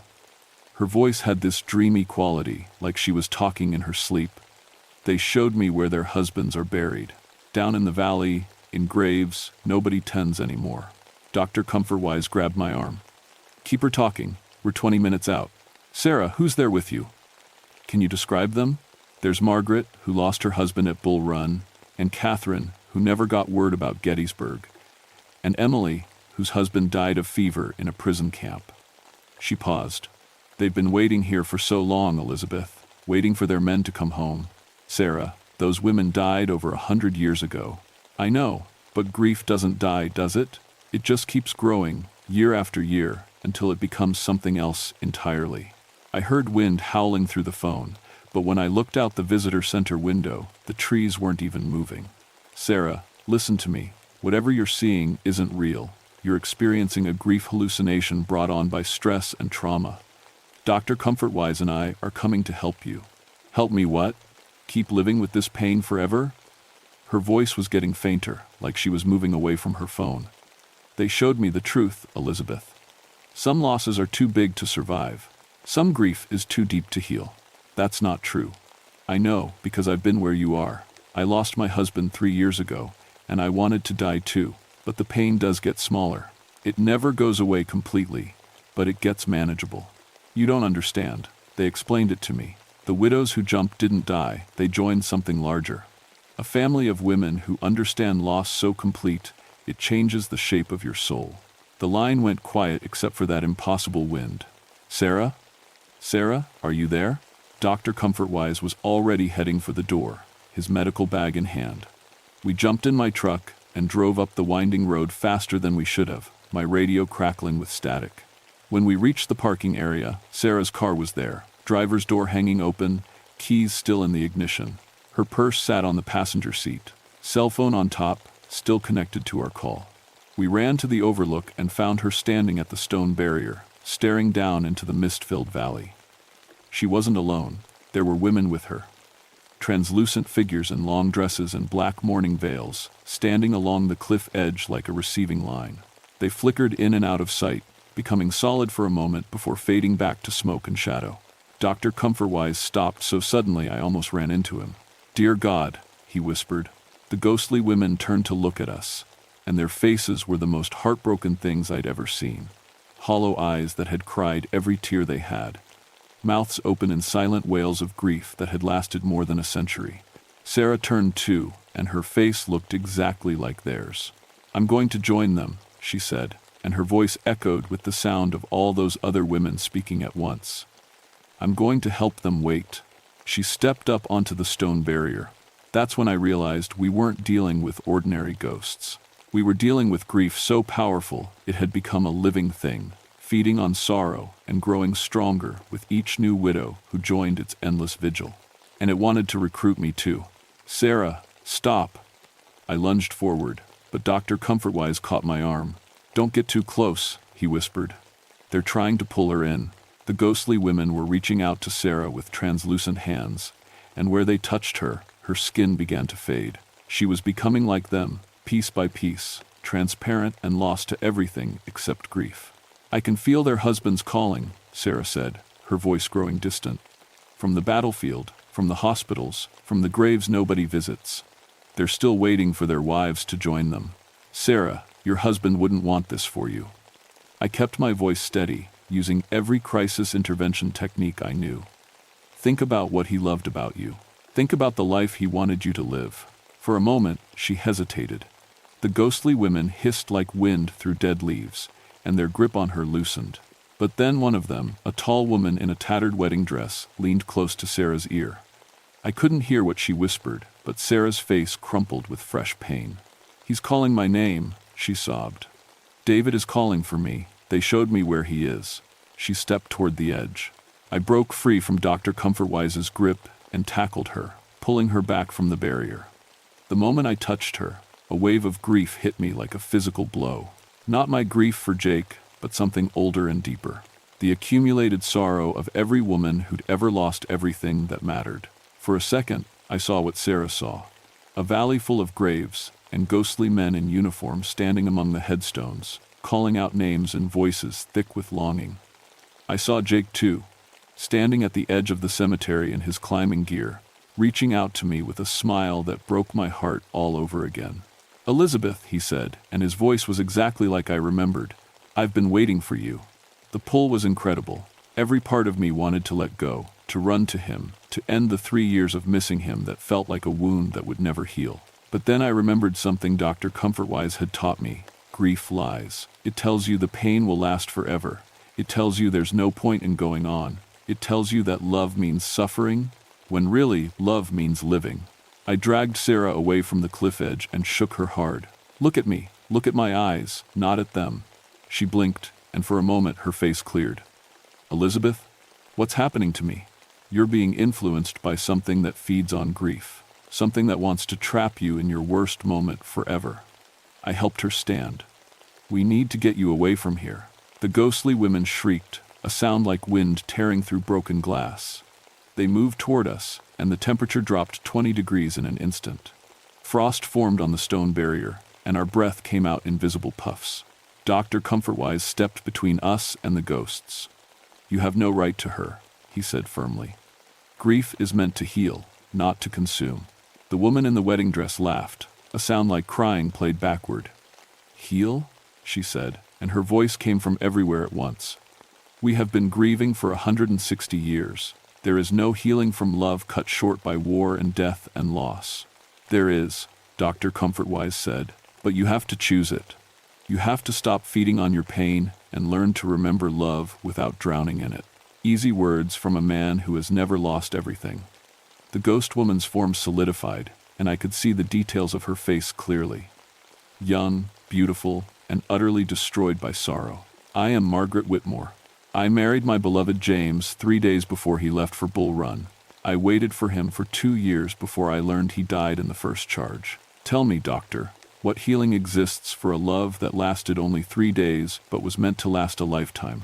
Dr. Comfortwise's face softened. The healing comes from honoring that love without letting it become a prison. James wouldn't want you trapped here, drowning in grief for eternity. How would you know what James wanted? Margaret's form flickered with rage. You didn't see him die alone on a battlefield, calling my name. You didn't feel his soul crying out for comfort that never came. She gestured to the other ghostly women. We all felt them die. We felt their fear, their pain, their desperate love reaching across the distance to find us. And when we couldn't save them, when we couldn't even say goodbye, the grief became bigger than death itself. I was still holding Sarah, feeling her struggle against my grip as the ghosts called to her. But I was starting to understand what we were dealing with. You're not just ghosts, I said. You're trauma. You're the moment when grief becomes so big it stops being an emotion and starts being a force of nature. Margaret turned her hollow gaze on me. Yes.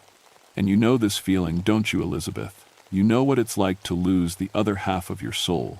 Images flashed through my mind. Jake falling, the funeral, the endless nights when I forgot he was gone and reached for him in bed. The grief tried to pull me under again, but I held on to what I'd learned in therapy. I know grief, I said, but I also know that Jake loved me too much to want me trapped in the worst moment of our story. Lies, hissed another ghost, this one wearing a nurse's uniform from the Civil War era. I am Catherine Morris. I tended wounded soldiers and watched good men die in agony, calling for wives who would never see them again. Love doesn't heal trauma, child. Love makes trauma unbearable. The ghosts pressed closer, and I felt their collective grief like a weight pressing down on my chest. Sarah was getting heavier in my arms, becoming translucent around the edges. We have to go, Dr. Comfortwise said urgently. They're too strong here. This is their anchor point. But as we tried to back toward the parking area, more ghosts appeared between us and the cars. Not just Civil War widows now, but women from every era, World War I, World War II, Vietnam, Iraq, Afghanistan, modern widows in business suits and sundresses, all with the same hollow eyes and reaching hands. You see? Margaret laughed. Grief is eternal. Every generation learns the same lesson, that some losses are too great for the human heart to bear. Join us, Elizabeth. Help us wait for the men who will never come home. The parking area filled with ghostly figures, and I realized we were trapped. But more than that, I realized these weren't just random spirits. They were connected, all part of the same web of grief that had been growing for over a century. Widow's Peak wasn't haunted. It was infected. Infected with grief so concentrated it had become a living thing, spreading from one broken heart to the next, and it was trying to make me its newest host. They're not trying to hurt us, I said suddenly, the realization hitting me like a thunderbolt. They're trying to save us. Dr. Comfortwise looked at me like I'd lost my mind, but I was starting to understand. Look at them, I continued, studying the ghostly women surrounding us. They're not angry or evil. They're trying to help us avoid the pain they couldn't escape. Margaret's translucent form wavered. Of course we want to help. We want to spare you the agony of living with a broken heart. But that's not help, I said gently, still holding Sarah steady. That's just stopping the clock at the worst moment and staying there forever. I looked around at all the ghostly faces, young women, old women, all frozen in their deepest grief. You're trying to save us from healing because you never learned how to heal yourselves. There is no healing from this, Catherine wailed. Only endless waiting and endless pain. No, said Dr. Comfortwise, understanding flooding his voice. Elizabeth's right. You've been stuck in the acute phase of grief for over a century. You never moved through it to acceptance. Acceptance? Margaret's laugh was bitter. Accept that James died in mud and blood, thinking I would forget him? Accept that our 3 days of marriage meant nothing? Accept that those 3 days were beautiful and real and worth celebrating, even though they ended, I said. Accept that loving James changed you in ways that don't disappear just because he did. Sarah stirred in my arms. Elizabeth? I can think clearly again. What's happening? You're learning the difference between grieving and drowning, I told her. These women have been drowning for so long they forgot there was any other way to love someone who's gone. The ghosts pressed closer, their grief washing over us in waves. But instead of fighting it, I let myself feel it fully. The crushing weight of loss, the desperate longing, the fear that forgetting the pain meant forgetting the love. I felt this too, I told them. After Jake died, I thought staying miserable was the only way to prove I'd really loved him. I thought healing meant betrayal. Didn't it? Whispered a young woman in a 1,940 seconds dress. If the pain goes away, doesn't that mean they didn't matter? No, it means they mattered so much that they changed us forever. The love doesn't die when the pain gets manageable. It just becomes something we can carry instead of something that carries us away. Dr. Comfortwise stepped forward. In my 30 years of grief counseling, I've learned that the goal isn't to get over loss. It's to learn to live alongside it, to build a life that honors both the love you had and the life you still have to live. But how? Margaret's voice was smaller now, less certain. How do we stop waiting for them to come home? By understanding that they never really left. I said, Jake isn't waiting for me in some cemetery. He's in every mountain I climb, every person I help, every time I choose to keep living the life he would have wanted me to live. The ghostly women flickered, their forms becoming less solid.